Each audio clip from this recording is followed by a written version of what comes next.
بسم اللہ الرحمن الرحیم۔ آ گیا وہ بابرکت مہینہ کہ جس کا سب کو انتظار تھا۔ ناظرین، اس مہینے میں شیاطین کو جکڑ دیا جاتا ہے، جہنم کے دروازوں کو بند کر کے جنت کے دروازوں کو کھول دیا جاتا ہے۔ ہماری جانب سے، سما کی ٹیم کی جانب سے آپ سب کو رمضان بہت بہت مبارک ہو۔ اور اس مہینے کی فضیلت دیکھیے کہ ایک ایک رات اس میں عبادت کا ثواب 1000 مہینوں کی راتوں سے افضل ہو جاتا ہے، بالکل، اور پھر ہر نیک عمل کا ثواب جو ہے وہ 70 گنا بڑھا دیا جاتا ہے۔ میں ہوں آپ کی میزبان فائزہ امداد، اور میرا اس خصوصی ٹرانسمیشن میں ساتھ دے رہے ہیں جناب توفیق بٹ جی۔ ابھی میں یہ سوچ رہا تھا کہ ایک تو ویسے ہی یہ فرض ہے رمضان بالکل ہم پہ، اور دوسرے اس حوالے سے بھی اس کی برکت ہماری زندگیوں میں کہ اللہ نے جس طرح وہ کہتے ہیں کہ تم اپنے پروردگار کی کون کون سی نعمت کو جھٹلاؤ گے، تو ایک بہت بڑی نعمت یہ بھی ہوتی ہے کہ ہماری زندگیوں میں اللہ نے ایک اور رمضان پیدا کیا۔ بے شک تو یہ بھی ہمارے لیے ایک بہت ہی شکر گزاری کا مقام ہے، اور اس پر ہم جتنا شکر ادا کریں کم ہے کہ ہمیں اس مہینے میں مزید اللہ کی عبادت کا موقع ملے گا، اللہ کے قریب ہونے کا موقع ملے گا۔ تو یہ ایک وہ کوئی بہت بدبخت ہوگا کہ جو اس مہینے کو پائے اور اللہ کے حضور اپنے گناہوں کے لیے مغفرت طلب نہ کرے۔ بالکل ٹھیک کہہ رہی ہیں، اور میں یہ سمجھتا ہوں کہ ہمیں کوشش کرنی چاہیے کہ بنیادی طور پہ یہ ایک عبادت کا اور یہ ایک ہماری دین اور مذہب کے حوالے سے تو ایک بڑا مہینہ ہے، لیکن اس مہینے کو ہم زیادہ بامانی اور بابرکت اس حوالے سے بھی بنا سکتے ہیں کہ ہمیں اس میں اپنی اصلاح کا موقع ملتا ہے۔ بے شک، اور اسی حوالے سے اپنے علماء کرام کے توسط سے ہم بہت اہم موضوعات پر روشنی ڈالیں گے اور کوشش کریں گے کہ اس مہینے میں جتنا زیادہ اللہ تعالیٰ کا قرب حاصل کر سکیں وہ کریں گے۔ تو آج کے پروگرام کا باقاعدہ آغاز بھی کرتے ہیں۔ پہلے میں اپنے مہمانوں کا تعارف کرا دوں۔ ہمارے ساتھ زوم لنک سے موجود ہوں گے جناب زریاب ہاشمی صاحب، بہت شکریہ آپ کا۔ پھر ہمارے ساتھ موجود ہیں علامہ حسن رضا باقر صاحب، اپنا وقت دیتے ہیں ہمیشہ قیمتی، بہت شکریہ آپ کی تشریف آوری کا۔ ہمارے ساتھ موجود ہیں اسلامی اسکالر ہیں احسن اویس مصطفی صاحب، بہت شکریہ آپ کا، اور جناب پروفیسر علی اکبر صاحب۔ قاری زاہد محمود بھی ہمارے ساتھ موجود ہیں۔ تو پروگرام کا سلسلہ شروع کرتے ہیں رمضان کی اس خصوصی ٹرانسمیشن کا۔ اللہ پاک اس میں برکت ڈالے، تو تلاوت۔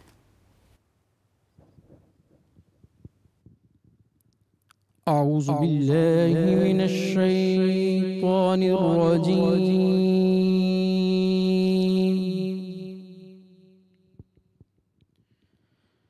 بسم اللہ الرحمن الرحیم۔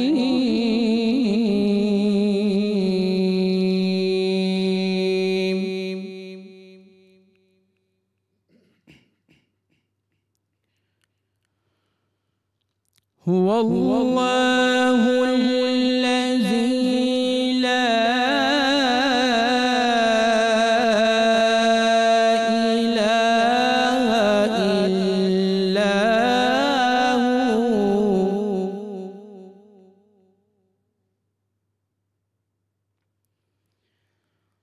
عالم الغیب والشہادۃ،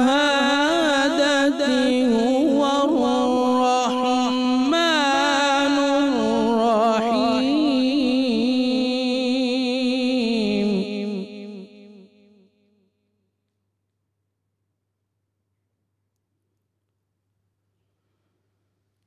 هو اللہ الذی لا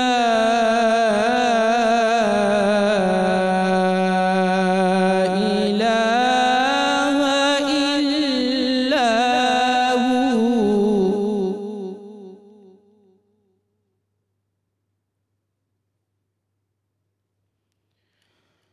الملک القدوس السلام المؤمن المهيمن العزيز الجبار المتكبر،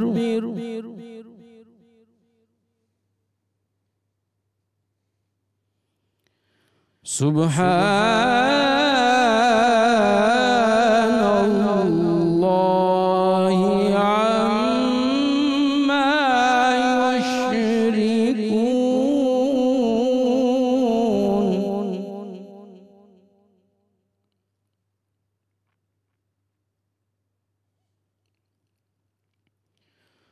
والله الخالق البارئ المصور له الأسماء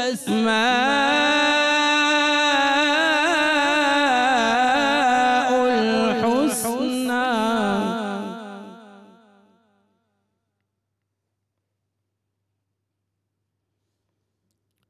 يسبح له ما في السماوات والأرض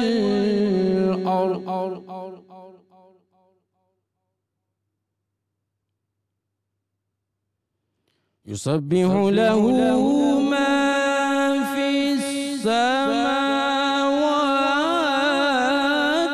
والأرض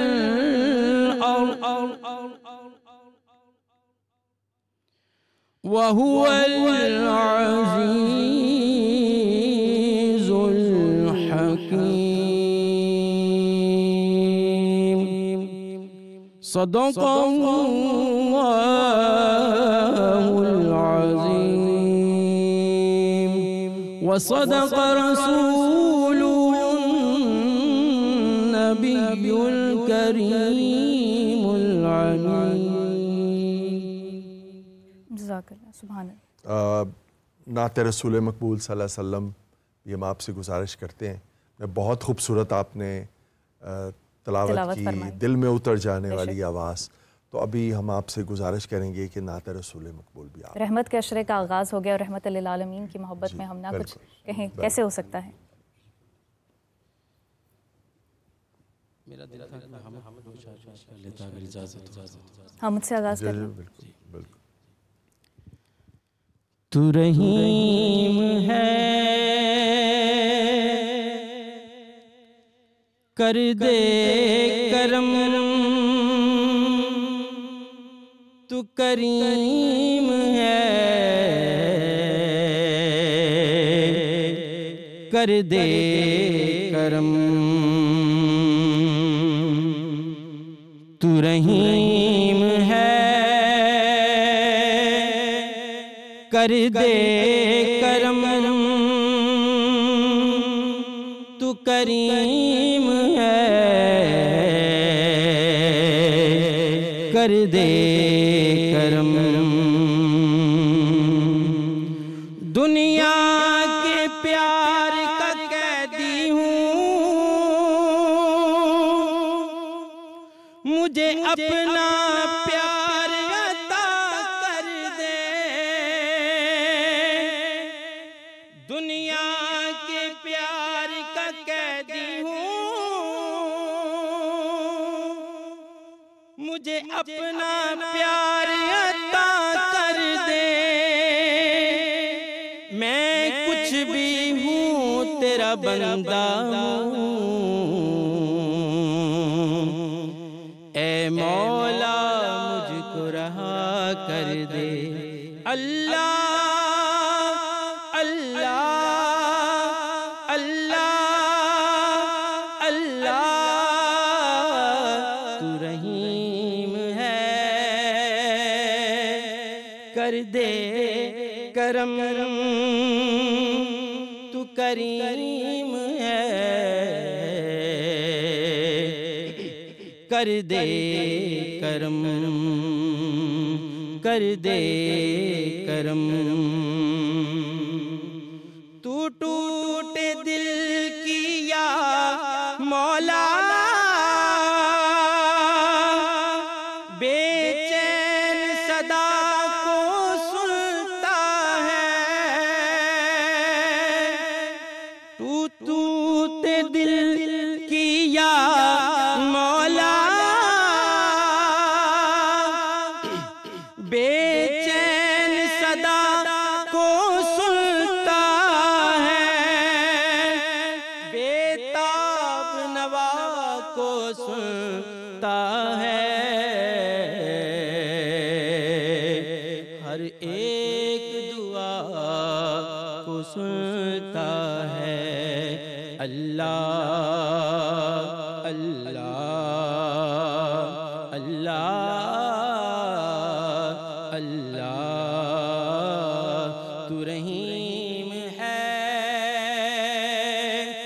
کر دے کرم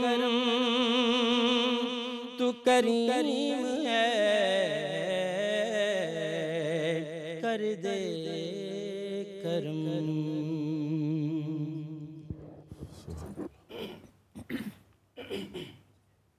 بہت خوبصورت آپ نے کلام پڑھا.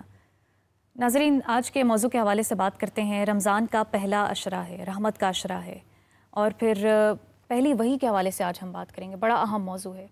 کہتے ہیں کہ رمضان کے آخری عشرے میں نزول وحی ہوتا ہے رسول پاک صلی اللہ علیہ وسلم پر جو پہلی وحی آتی ہے. اس حوالے سے آج گفتگو کریں گے. ہمارے ساتھ موجود ہیں زریاب ہاشمی صاحب. جی جناب زریاب صاحب، آپ ہمیں سن پا رہے ہیں؟ جی السلام علیکم. وعلیکم السلام. سب سے پہلے آپ سب کو رمضان مبارک. اور آپ کو بھی بہت بہت مبارک ہو. ہمارے جو مہمان ساتھ اسٹوڈیو میں موجود ہیں ان کو بھی میرا سلام اور رمضان مبارک. وعلیکم السلام. اور بڑی خوبصورت حمد تھی ابھی، اور میں اس حمد کے سحر میں تھا کہ آپ نے گفتگو سٹارٹ کی جب، تو انتہائی خوبصورت آواز کے ساتھ پڑھ رہے تھے اور بڑی مختلف طرز کی حمد ہے یہ. ہم ذرا کم اس طرز کی ہم سنتے ہیں تو اچھا لگا. ماشاء اللہ، سبحان اللہ. دوسرا، چونکہ رمضان طلوع ہو چکا ہے تو آپ کا ٹاپک بھی اچھا ہے کہ اگر جب طلوع رمضان ہے تو طلوع قرآن کریم بھی اسی طرح سے ہم سلسلہ شروع کریں اس رمضان میں اس پروگرام کے تھرو. اور کوشش یہ کریں کہ رمضان میں ہم قرآن پاک کے وہ تمام میجر ٹاپکس جن کے ارد گرد قرآن پاک کا سارا متن ہے، جس میں قرآن پاک جس مقصد کے لیے اس دنیا میں آیا، اور آقا علیہ السلام کی بعثت کے بعد یہ سلسلہ جب شروع ہوا، تو ہم کوشش یہ کریں کہ اس پورے رمضان میں اس پروگرام کے آپ کے اس پروگرام کے توسط سے قرآن پاک میں موجود وہ میجر ٹاپکس جن کے ارد گرد قرآن پاک ہم سب تک اپنی ہدایت کی روشنی پہنچاتا ہے، ان ٹاپکس کو ہم ایک ایک کر کے ایڈریس کریں. جی. اور یہ سیکوینس، چونکہ آپ نے ماشاءاللہ گیسٹ جو بلائے ہیں ہمارے ساتھ جو موجود ہیں، وہ اپنے اپنے مکتبہ فکر کے مطابق سب کو اس بیک گراؤنڈ سے، اس کانٹیکسٹ سے اور اس کے خلاصے سے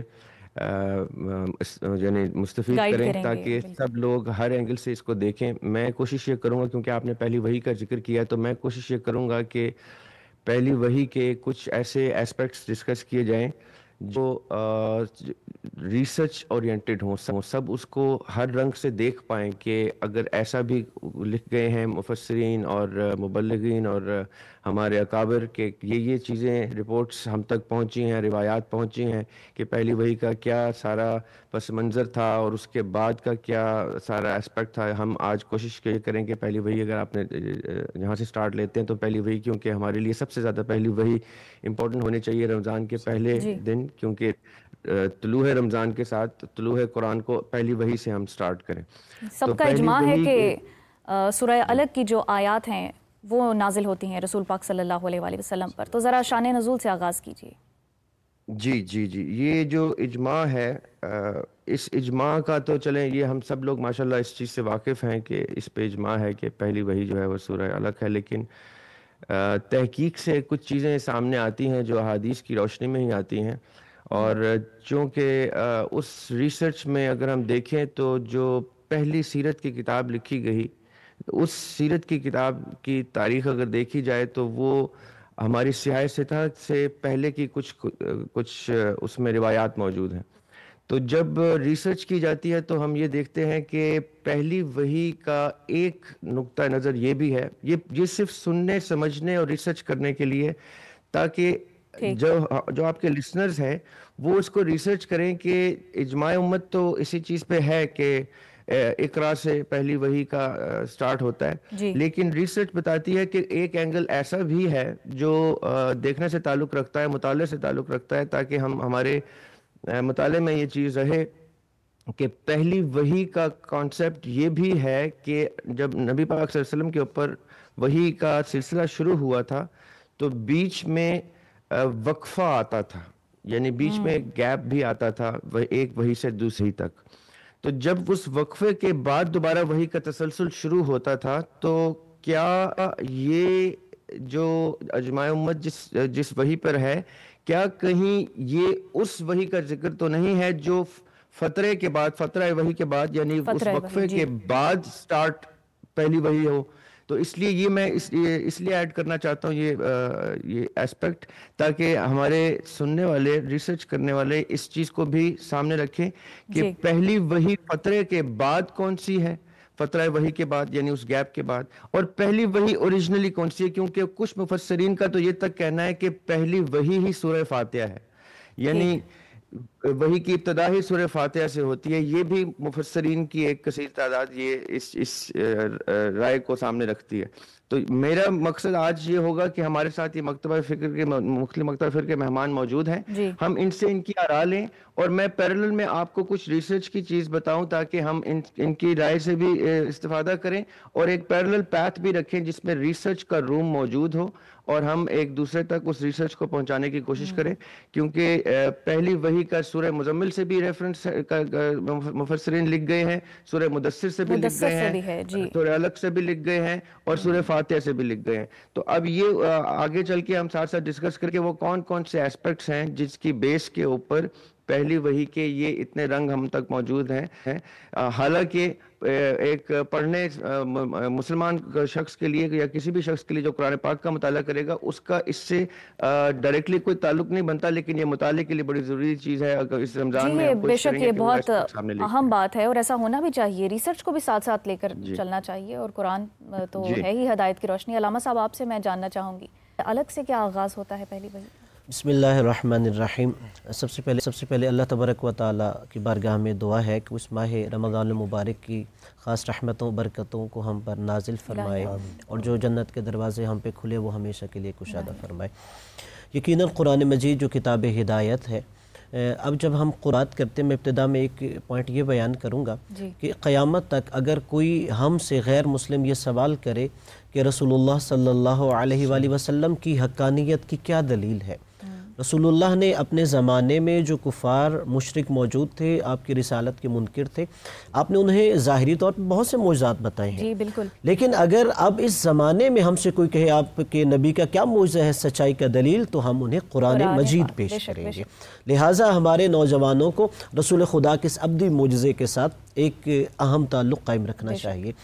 اب جب ہم قرآن مجید کی پہلی وحی کے حوالے سے بات کرتے ہیں تو جو اکثر علماء کی رائے ہے وہ یہی کہ سورہ علق کی جو ابتدائی 5 آیات ہیں وہ رسول خدا صلی اللہ علیہ وآلہ وسلم پر پہلے نازل ہوئیں، اس لیے کہ ہم اعلان بعثت سے پہلے رسول اللہ صلی اللہ علیہ وآلہ وسلم کی اگر سیرت مبارکہ دیکھ لیں تو وہ 40 سال تک اپنے کردار کو منواتے رہے کہ جہاں قدم قدم پر گناہ تھے، جہاں ہر طرف آلودگیاں تھیں، وہاں آپ نے اپنے کردار کو منوایا۔ ان سے بڑا سچا کوئی نہیں، ان سے بڑا امین کوئی نہیں، ان سے بڑا عفیف با کردار کوئی نہیں، کوئی شک نہیں۔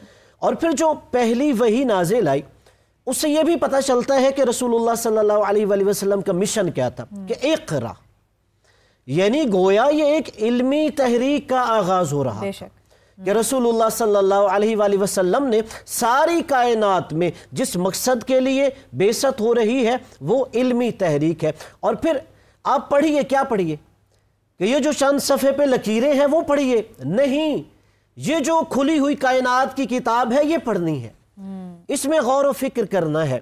اور اسی لیے اللہ نے جب کہا اقرا بسم ربک الذی خلق، وہاں پہ یہ بیان کر دیا کہ کس کے نام سے پڑھنا ہے، جو تمہارا رب ہے۔ رب کون ہوگا؟ جو تمہارا خالق ہوگا۔ یعنی اللہ نے یہ کہہ دیا جب کائنات کی ہم کتاب کا مطالعہ کریں گے تو وہیں پہ کہہ دیا تم نے خلاقیت کی بھی کتاب کو پڑھنا ہے کہ من عرف نفسہ فقد عرف ربہ، کہ اگر اپنے نفس کو پہچان لوگے تو گویا اپنے رب کو پہچان لوگے۔ اللہ نے چونکہ فوراً دوسری آیت میں کہا کہ جس نے انسان کو جمے ہوئے خون سے پیدا کیا، یعنی انسان کی سوچ کو ہلا دیا گیا کہ یعنی تم نے اپنے عقل اور فکر کے تحت یہ سارے زینے طے کرنے ہیں۔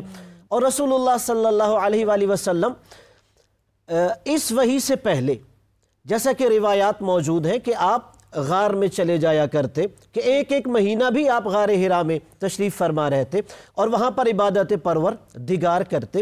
بلکہ یہ تو جو خانوادہ ہے سید الانبیاء صلی اللہ علیہ وآلہ وسلم کا، جو کعبہ کے متولی بھی تھے، آپ کے دادا جناب عبد المطلب کے بارے میں بھی روایات ہے کہ آپ اسی غار ہرا میں اعتکاف فرمایا کرتے تھے عبادت پروردگار کے لیے.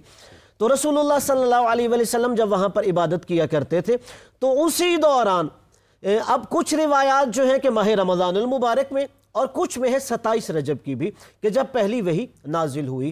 اب یہ ہے کہ ہمارے تمام جو ناظرین ہیں وہ خود بھی تحقیق فرما سکتے ہیں. احسن اویس صاحب، آپ سے ہم یہ جاننا چاہیں گے، اور ہمارے لوگ آپ کو دیکھ رہے ہیں اور سن رہے ہیں، کہ جو پہلی وحی کا واقعہ ہے اس کے بارے میں ذرا تفصیل کہ یہ جو ہے وہ نبی کریم صلی اللہ علیہ وسلم پر کب نازل ہوئی اور حضرت جبرائیل علیہ السلام کے ساتھ آپ کی کیا گفتگو ہوئی، اس حوالے سے ذرا آپ. بسم اللہ الرحمن الرحیم. سب سے پہلے تو رمضان المبارک کی مبارک ساتھ ہے، اور یہ سما کی خوبصورت جو ٹرانسمیشن ہے اللہ رب العزت اس کو قبول فرمائے. اور بڑا ہی اہم و کریٹیکل ٹاپک ہے کہ آپ جب نے رکھا. میں براہ راست اس بات کو شروع کرنے سے قبل دو چیزیں تاجدار کائنات صلی اللہ علیہ وآلہ وسلم کی بارگاہ سے عطا ہوئی ہیں، اور دونوں کو ہی وحی کے درجے میں رکھا جاتا ہے. ایک وحی مطلوب ہے، جس وحی کو تلاوت کیا جاتا ہے وہ قرآن ہے. صحیح. اس کا بھی اوریجن اور اس کا بھی مصدر زبان مصطفیٰ ہے. اور ایک وحی غیر مطلوب ہے، وہ تاجدار کائنات کے الفاظ حدیث جسے ہم کہتے ہیں، اس کا اوریجن بھی زبان مصطفیٰ ہے. سب سے پہلے میں یہ تعین کر دوں کہ آج قرآن مجید فرقان حمید کی حقانیت کی دلیل تاجدار کائنات صلی اللہ علیہ وسلم کی حدیث ہے. مثلا حضور اکرم صلی اللہ علیہ وآلہ وسلم نے صحابہ کے سامنے بیان کیا کہ یہ الفاظ ہیں، اور فرمایا یہ قرآن ہے. یہ جو حضور نے فرمایا یہ قرآن ہے، یہ حدیث ہے. حدیث کی اصل سے قرآن کا محفوظ ہونا ثابت ہوتا ہے. ایک نقطہ تو یہ میں بتا دوں. دوسری بات یہ ہے کہ مفسرین کی آراء پر بات ہو رہی ہے.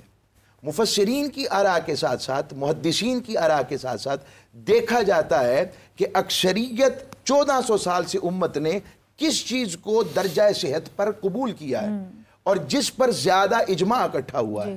یہ پرابلمز تب آتی ہیں جب ہم کرٹیکلی ہو جاتے ہیں کہ حدیث کے حوالے سے جب کرٹیکل ہو جاتے ہیں کہ پتہ نہیں حدیث صحیح طریقے سے موجود ہوئی نہ ہوئی، مگر اللہ رب العزت نے جس طرح اِنَّا نَحْنُ نَزَّلْنَا الذِّكْرَ وَإِنَّا لَهُ لَحَافِظُونَ کہہ کر اللہ نے قرآن کی حفاظت کی بات کی ہے، اس طرح الفاظ رسول بھی ذکر ہیں.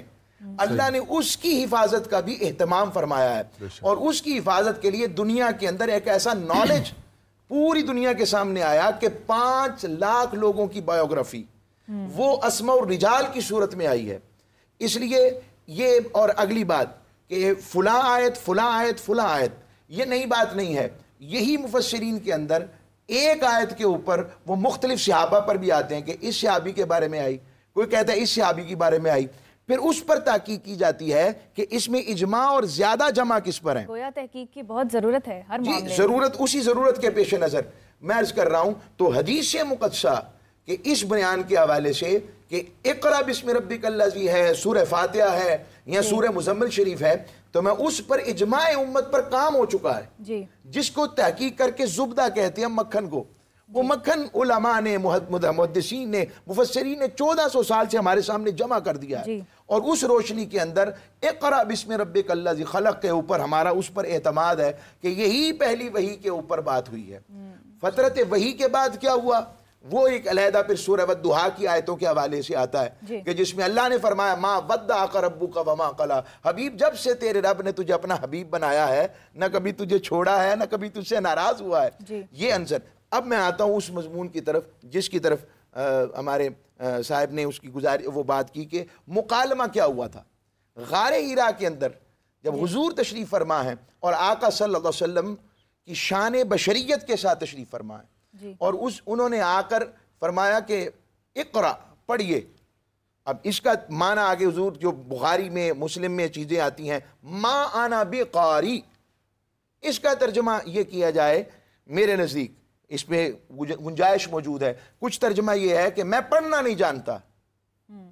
ایسا نہیں اب یہ اگر سوال ذہن میں آ جائے تو میں اس سوال کا جواب قرآن کی آیت سے دیتا ہوں کہ حضرت آدم علیہ السلام کو جو فوقیت ملی وہ علم کی وجہ سے ملی تھی، وہ علم آدم الاسماء کلھا کہہ کر ملی تھی، بالکل اور جبرائیل امین بھی بہت درست فرما رہے ہیں آپ۔ پروفیسر علی اکبر بھی ہمارے ساتھ موجود ہیں، آپ بھی اس بات کے اوپر اتفاق کرتے ہیں امت کا اجماع ہے؟ بسم اللہ الرحمن الرحیم، ان الحمدللہ والصلاۃ والسلام علی رسول اللہ وبعد۔ بات کو شروع کرنے سے پہلے میں اسی بات کو علامہ حسن کی بات کو آگے بڑھاتا ہوں۔ بخاری شریف میں کتاب بدل وحی، بخاری شریف کا آغاز ہوتا ہے، حدیث نمبر 3 سٹارٹ ہوتی ہے۔ حضرت عائشہ رضی اللہ تعالیٰ عنہ ام المومنین سے روایت ہے کہ کیسے رسول اللہ علیہ السلام کے اوپر پہلی وحی آتی ہے۔ تو سید عائشہ رضی اللہ تعالیٰ عنہ نے یہ پوری ایک روایت، بیسیکلی یہ عروہ بن زبیر رضی اللہ تعالیٰ عنہ جو بھانجے ہیں آپ کے حضرت عائشہ رضی اللہ تعالیٰ عنہ، انہوں نے یہ سوال کیا تو پھر حضرت عائشہ رضی اللہ تعالیٰ نے اس کے اوپر پوری تفصیل دی۔ یہ بخاری شریف کی تیسری روایت ہے، اور اس روایت میں بالتفصیل، اور میں سمجھتا ہوں کہ بخاری کے رجال جو ہیں حدیث شریف کے، یعنی جن رجال نے، جن راویوں نے جن سے روایت امام بخاری رحمۃ اللہ علیہ نے لی ہے، کوئی اس درجے کا راوی اور اس درجے کے جو روایت اور اس کے اندر جو سپرلیٹو قسم کی روایات لے کے آئے ہیں، اس جیسا اعزاز کسی کے پاس ہے تو وہ لے کے آئے، اول تو ہے ہی نہیں۔ آپ دیکھیں کہ میں اس بات کو کمپلیٹ کرنے سے پہلے ایک یہ بات سمجھتا ہوں کہ نبی کریم صلی اللہ علیہ وسلم کی ذات والا صفات سے پہلے بھی بہت سے مصلحین اور ریفارمرز اس دنیا میں آئے ہیں۔ ان میں سے آسمانی جو سلسلے ہیں وحی کے، ان کے ریفارمرز بھی تھے، انبیاء بھی تھے اللہ تعالیٰ کے، اور کچھ ایسے بھی لوگ تھے کہ جو مین میڈ مذاہب کے جو آپ کہہ لیں کہ ریفارمرز سے، ان میں جناب سیدنا عیسیٰ علیہ السلام، جناب سیدنا موسیٰ علیہ السلام، اور ڈاکٹر محمد حمید اللہ نے رحمۃ اللہ علیہ نے ایک بات ذکر کیا کہ زرتشت یا زرتشت جن کو ہم کہتے ہیں، کہ گویا یہ بھی اس کے بارے میں بھی ایسے اثرات ملتے ہیں کہ یہ الہامی مذہب تھا، پارسیت جو بعد میں تو یہ آتش پرستی کے اوپر چلے گئے۔ تو بہر صورت میں یہ سمجھتا ہوں کہ وہ گوتم بدھا ہوں، وہ رام ہوں، گھنومان ہوں، وہ جو ہے جناب موسیٰ علیہ السلام ہوں، جناب عیسیٰ علیہ السلام ہوں، جناب ابراہیم علیہ السلام ہوں، ان تمام تر کے جو تعلیمات کے سلسلے ہیں ان کو اپنی قوموں تک آگے منتقل ہونے میں وہ اعزاز انکلوڈنگ وحی کے سلسلے اور وہ سلسلے جو مین میڈ ہیں، ان تمام سلسلوں کو وہ اعزاز نہیں ملا ہے کہ جو اعزاز محمد صلی اللہ علیہ وسلم کو ملا ہے، کہ لاکھوں راویوں کے حالات اس امت کے محدثین نے جمع کیے ہیں اور ایسے کرٹیسائز کر کے جمع کیے ہیں کہ جن کی دیانت، ان کے علمی لیاقت، ان کی بصیرت، وہ سچا تھا، جھوٹا تھا، کس علاقے میں پیدا ہوا، کس علاقے میں فوت ہوا، اور یہ حدیث جو اس نے نقل کی ہے، آیا یہ اس نے جس سے نقل کر رہا ہے اس سے سنی بھی ہے کہ نہیں سنی ہے، آیا جب اس نے سنی تب اس کی ملاقات ثابت بھی ہے کہ نہیں، ایسا معیار کسی کو بھی حاصل نہیں ہوا ہے جو محمد صلی اللہ علیہ وسلم کے حصے میں آیا۔ تو یہ بات ہے کہ امام بخاری رحمۃ اللہ علیہ روایت لے کے آئے ہیں، فرشتے جناب جبریل امین علیہ السلام رسول اللہ علیہ السلام کے پاس حاضر ہوتے ہیں اور کہتے ہیں اقرا۔ نبی صلی اللہ علیہ وسلم نے فرمایا ما انا بقارئ، میں پڑھتا نہیں ہوں۔ تو مطلب بڑی احتیاط سے بھی اگر ہم کہیں ما انا بقارئ، میں پڑھ نہیں رہا ہوں، تو انہوں نے اپنے بازوؤں میں لے کے رسول اللہ علیہ السلام کو اپنے سینے کے ساتھ یوں جو ہے وہ حق کیا اور اگین کہا کہ آپ اقرا پڑھیے۔ تو نبی صلی اللہ علیہ وسلم نے پھر فرمایا کہ ما انا بقارئ، دوسری مرتبہ کہا، پھر تھرڈ ٹائم یہی ہوا۔ تو جناب جبریل امین علیہ السلام نے اپنے بازو میں لے کے اس سختی سے نبی علیہ السلام کو حق کیا کہ گویا لگتا تھا کہ جیسے بہت جو ہے وہ مشکل آن پڑی ہے، تو قریب تھا کہ مطلب یعنی دم گھٹنے لگ جاتا، تو یعنی اتنا شدید آپ کو بھینچا۔ تو نبی صلی اللہ علیہ وسلم فرماتے ہیں کہ اب جب ارسلنی، جب جناب جبریل نے مجھے چھوڑا تو میری زبان کے اوپر وہ جملے جاری ہو گئے جو جناب جبریل امین پڑھانا چاہ رہے تھے، اور وہ جملے اقرا بسم ربک الذی خلق خلق الانسان من علق اقرا وربک الاکرم الذی علم بالقلم۔ یہ پہلی 5 آیات جو سورۃ العلق کی ہیں، یہ پہلی وحی ہے۔ سوال یہ ہوتا ہے کہ اب یہ پہلی وحی ہے، جیسے زریاب ہاشمی صاحب نے یہاں پہ ایک بات کی کہ اس پہ ریسرچ کی ضرورت ہے، اس پہ ریسرچ کی کوئی ضرورت نہیں ہے۔ مطلب یہ ایک اوتھینٹک روایت ہے کہ میں سمجھتا ہوں کہ اس سلسلے کے بعد فبأي حدیث بعدہ یؤمنون، اس کے آنے کے بعد اب کس چیز کی اور ضرورت ہے کہ جس اتنی سپرلیٹو قسم کی روایات ہیں۔ اچھا ہاں، اس چیز کے اوپر ریسرچ ہو سکتی ہے اور ہوئی بھی ہے، علماء نے اس کے اوپر لکھا ہے۔ حنفی عالم ہیں مولانا گوہر الرحمان، ان کی کتاب تعلیم جو ہے وہ ابھی نام میرے سے سکپ ہو گیا، ابھی میں اس کا ریفرنس ابھی بھی ایک جگہ دے رہا تھا، علوم القرآن، مولانا غور الرحمان کی، اس کے اوپر انہوں نے، ہم نے اس کو پی ایچ ڈی کے اندر لفظ پڑھا اس کو، تو وہ پوری تفصیل سے اس کے اندر انہوں نے بحث کی اس کے اوپر کہ نبی اکرم صلی اللہ علیہ وسلم کے پاس جو ابتدائی وحی نازل ہوئی ہے وہ اقرا بسم ربک الذی خلق ہی ہے. اب بات سمجھ آتی ہے کہ فترۃ الوحی کا دورانیہ جو ہے وہ کتنا ہے. وہ بعض علماء نے اس پر بھی ہم بات کریں گے، اور جناب احسن صاحب نے بھی یہ کہا کہ اس میں تو کوئی دوسری رائے نہیں ہے، کیا حدیث ہی اوتھینٹک ہے. تو ہم ذرا صاحب کے پوائنٹ کی طرف جی میں اسی طرف پڑھیں، کالز لیتے ہیں، پھر یہ سلسلہ گفتگو کا جاری رہے گا. تو پہلی کال ہم لیتے ہیں جی. کون صاحب ہیں اور کہاں سے؟ السلام علیکم، میرا نام عاتقہ ہے اور میں گجرات سے ہوں. جی عاتقہ کیسی ہیں آپ، کیا سوال ہے آپ کا؟ جی میرا سوال سر دریاب سے ہے کہ جب اللہ تعالیٰ کن کہتے ہیں ہو جا تو وہ ہو جاتا ہے، تو پھر سورہ یونس کے آغاز میں اللہ عز و جل نے فرمایا کہ زمین و آسمان کے بنانے کا جب تذکرہ ہوا ہے تو 6 دن کا ذکر آیا. اب ان دونوں کانسیپٹس میں مجھے کنفیوژن ہو رہی ہے، یہ کانسیپٹس کلیئر کر دیں. جی ذریعہ صاحب آپ سن رہے ہیں؟ جی بسم اللہ. وعلیکم السلام بیٹے، thank you for your question, اور یہ اچھا خوبصورت کویسچن ہے. ہم یہ بیچ میں ساتھ جو اوریجنل ٹاپک ہے وہی کا اس کو ساتھ ٹچ کرتے رہیں گے. یہ میں کویسچن کوئکلی کوشش کرتا ہوں کہ ایڈریس کر دوں کہ اللہ سبحانہ تعالیٰ جب قرآن پاک میں کہتے ہیں کہ میں نے دنیا 6 دن میں بنائی، تو آپ نے اس چیز کو ذرا تھوڑا سا ایبسٹریکٹلی میری بات کو سمجھنا بیٹے. جو کویسچن کر رہے ہیں ان کو میں ایڈریس کروں گا خاص طور پہ. اللہ سبحانہ تعالیٰ کے جو معاملات قرآن پاک میں ہم نے ڈسکس کیے ہیں، ہم سمجھتے ہیں، دیکھتے ہیں، جو اس دنیا کے عالم اسباب سے ریلیٹڈ ہیں. یہ توجہ سے سنیے گا بات. ایک عالم الغیب ہے، وہ تمام باطن کے عالمین جو ہماری نظر سے اوجھل ہیں، اور ایک مسمم سامنے آپ کے جو ویزیبل ورلڈ ہے جس کو ہم دنیا عالم اسباب کہتے ہیں، جو دنیا ہے، یہ پیرلل میں ایک ہمارا عالم موجود ہے. جتنے بھی اس ویزیبل ورلڈ میں سمپلیفائی کر کے بتانا چاہ رہا ہوں کہ جو عالم اسباب اس دنیا میں جتنے بھی معاملات ہوں گے، اللہ سبحانہ تعالیٰ اس کی ساری لاجک اور سائنس اور اصولیات برقرار رکھیں گے. وہی جو چیزیں ہماری نظر، عقل اور فہم کے ساتھ کوہیرنٹ ہو، جو اس کے ساتھ کوئنسائڈ کریں. اب مطلب کیا ہے اس بات کا کہ جبرائیل علیہ السلام اس وقت آ کے روح پھونکتے ہیں انسان کی یعنی فیٹس میں، اس وقت روح پھونکتے ہیں جس ٹائم ایک اشارے میں وہ روح پھونکتے ہیں اور روح فیٹس کے اندر آ جاتی ہے، بچے کے اندر آ جاتی ہے. اب یہ اس میں کوئی پروسیس نہیں لگتا، کیونکہ یہ عالم الغیب سے اللہ سبحانہ تعالیٰ کا حکم آیا ہے، اور وہ حکم اسی طرح انسرٹ ہو گیا ہے، صادر ہو گیا ہے.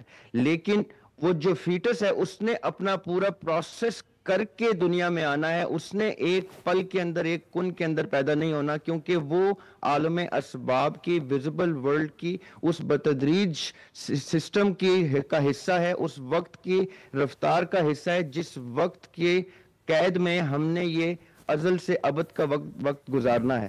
جو چیزیں وقت کی قید سے بالا ہیں، جو چیزیں وقت کی قید سے باہر ہیں، جیسے اللہ تعالیٰ کا باقی تمام احکامات، فرشتوں کی پریزنس، جنات کی ایون ایک سرٹن لیول کی پریزنس، اور وہ روحوں کی جو روحیں آ رہی ہیں، جو روحیں جا رہی ہیں، یہ جو پریزنس ہے عالم الغیب کی، یہ آگے چل کے ہم ڈیٹیل میں ڈسکس کریں گے.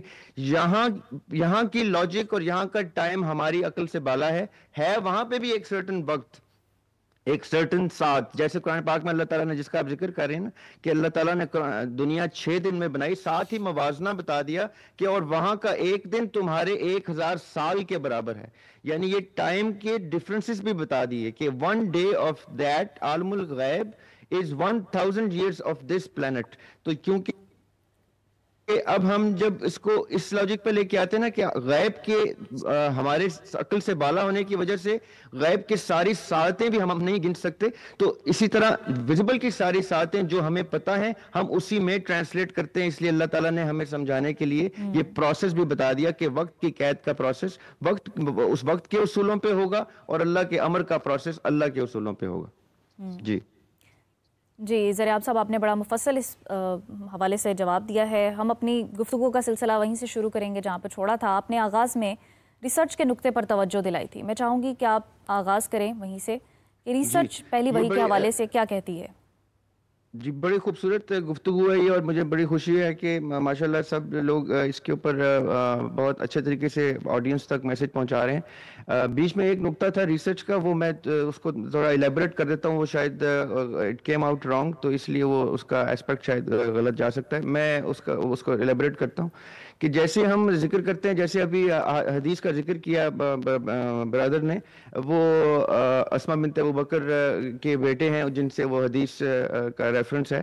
اب یہ جو پوری حدیث ہے اور اس کے بعد آقا علیہ الصلوۃ والسلام کا جو پورا وہ فیز مینشنڈ ہے حدیث میں کہ کس طرح پھر وہ حضرت خدیجہ الکبریٰ کے پاس سلام اللہ علیہ کے پاس آئے ہیں، پھر کیسے وہ ورقہ بن نوفل کے پاس لے کے گئے ہیں، وہ سارا جو پروسیس ہے، یہ پروسیس وہ ہے جو موجود ہے، جس کے اوپر اجماع ہے، جس کے اوپر سب لوگ جو ہیں باقاعدہ اس کو معتبر ٹھہراتے ہیں. ریسرچ کا مطلب کیا ہے کہ پیرلل میں وہ جو میں نے جیسے پہلے ذکر کیا کہ بخاری میں جو روایت آ گئی ہے، امام بخاری کی جانے کی وصال کی اور انتقال کی ڈیٹ جو ہے کجیر جو ہے وہ سم ویئر 258 260 کے قریب ہے، سن 250 سے 60 کے ہجری کے آس پاس. اور جو پہلی آقا علیہ الصلوۃ والسلام کی سیرت کے اوپر جو کتاب لکھی جاتی ہے وہ موسٹ پروبلی ابن حشم کی ہے، جو انہوں نے ابن اسحاق کی موجود روایات کو کلیکٹ کر کے اس کا ایڈیشن چھاپا تھا. اور ابن حشم کا جو جانے کا وقت ہے وہ سن 218 220 کے لگ بھگ ہجری کا ہے. تو اس کا مطلب یہ کہ بخاری کی اشاعت کے سے پہلے سیرت نبوی کی ایک اشاعت موجود ہے جو ہم تک بھی پہنچی ہے، کسی نہ کسی صورت میں پہنچ جاتی ہے. جب ہم ادھر سے وہ روایت لے کے آتے ہیں، اسی روایت کا توازن کرتے ہیں اس روایت سے جس کا بھی جو زیر بحث ہے، تو اس میں تھوڑا سا فرق دکھائی دیتا ہے. فرق ایسے کہ وہ تمام معاملات جو پوسٹ وحی کے نزول کے ہیں، جو آقا علیہ الصلوۃ والسلام کے ساتھ درپیش تھے، ان معاملات کو آپ اس روایت کو بھی ساتھ ساتھ ایلیبوریٹ کرتے ہیں. جی میں کوشش کرتا ہوں. جی میں وہی کوشش کرتا ہوں. اس روایت میں یہ تو سمجھ میں آتا ہے کہ وحی آئی اور اس وحی کا ایک پروسیس ہوا، اور اس پروسیس کے بعد آقا علیہ الصلوۃ والسلام نے اس وحی کو ڈسکس کیا حضرت خدیجہ کے ساتھ. لیکن جب میں تھوڑا سا اس کا بیک گراؤنڈ بتا دوں کہ جیسے پہلے انہوں نے کہا، علامہ صاحب نے بتایا کہ حضرت عبد المطلب کے ٹائم سے یہ پروسیس تھا کہ آقا علیہ الصلوۃ والسلام باقاعدہ طور پہ ہرا میں جا کے معتکف ہوتے تھے، اعتکاف کرتے تھے، اور پوری فیملی کے ساتھ اعتکاف کرتے تھے. مولا علی بھی جایا کرتے تھے ان کے ساتھ. یہ ان کا ایک پروسیس تھا. اس پروسیس کے دوران کیا ہوتا ہے کہ آقا علیہ الصلوۃ والسلام بتاتے ہیں حضرت خدیجہ کو بھی اور باقی فیملی کو بھی کہ مجھے اب کچھ خواب ایسے آنا شروع ہو گئے ہیں جو پریکٹیکل ریئلٹی پر مبنی ہے، جو حقیقت پر مبنی ہے. وہ خواب اسی طرح آنا شروع ہو گئے ہیں جس طرح پہلے کیا نبی کریم صلی اللہ علیہ وسلم کو حقیقت سے ہٹ کے خواب آتے تھے؟ ایسا تو نہیں ہو سکتا. جی آپ پوائنٹ سمجھیے گا. کچھ خواب ہوتے ہیں جس میں دنیا کے معاملات اس طرح سے نہیں ہوتے جو ڈیلی بیسس کے ہوتے ہیں، چاہے مجھے اپنے کوئی گزرا ہوا یاد آ جائے یا کوئی اور پل یاد آ جائے. کچھ خواب ہوتے ہیں جس میں جو چیز میں دیکھتا ہوں ویسا ہی میری زندگی میں ہونا شروع ہو جاتا ہے. وہ مجھے چونکاتے ہیں کہ جو خواب میں دیکھتا ہوں وہی خواب حقیقت میں ہو جاتے ہیں. تو آقا علیہ الصلوۃ والسلام نے رویا کی اس سٹیج کا ذکر کیا کہ اب مجھے رویا کی وہ سٹیج آ گئی ہے کہ جس میں مجھے حقیقت پر مبنی جو ڈیلی بیسس کے خواب ہیں وہ تک آنا شروع ہو گئے ہیں. یہ پروسیس، یہ حدیث کی میں روایت سے میں آپ کو بتا رہا ہوں. یہ روایت بتاتی ہیں کہ وہ رویا کا ایک پروسیس شروع ہوا. لیکن بتانے کا مقصد کیا ہے کہ ان روایات سے پتہ کیا چلتا ہے کہ غار ہرا میں معتکف ہونا، جا کے فیملی کے ساتھ جانا، یہ حضرت عبد المطلب سے چلا آ رہا ہے. یہاں تک کہ ہم جب حضرت ابو طالب کا ذکر کرتے ہیں تو وہ بھی یہ کہتے ہیں کہ میں مطلب کے مذہب پہ ہوں. مطلب کیا ہے کہ مذہب کا پروسیس یہ ڈیفائن کیا کرتا ہے روایات کہ حضرت ابراہیم علیہ السلام کے پروسیس کو یہ لوگ فالو کرتے رہے ہیں کسی نہ کسی صورت میں.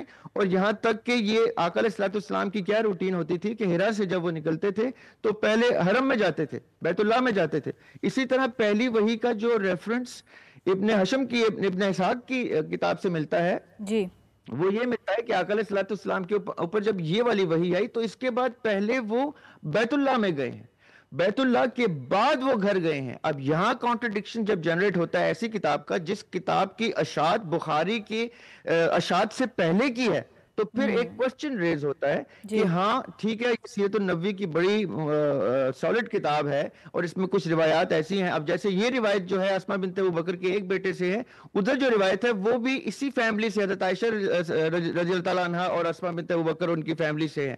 وہ روایت بھی ہے, وہ جابر ابن عبداللہ سے روایت ہے بیسیکلی, اور اس روایت میں وہ یہ یہاں تک مینشن ہے کہ وہی آئی اور وہی کے بعد آپ علیہ السلام بیت اللہ گئے.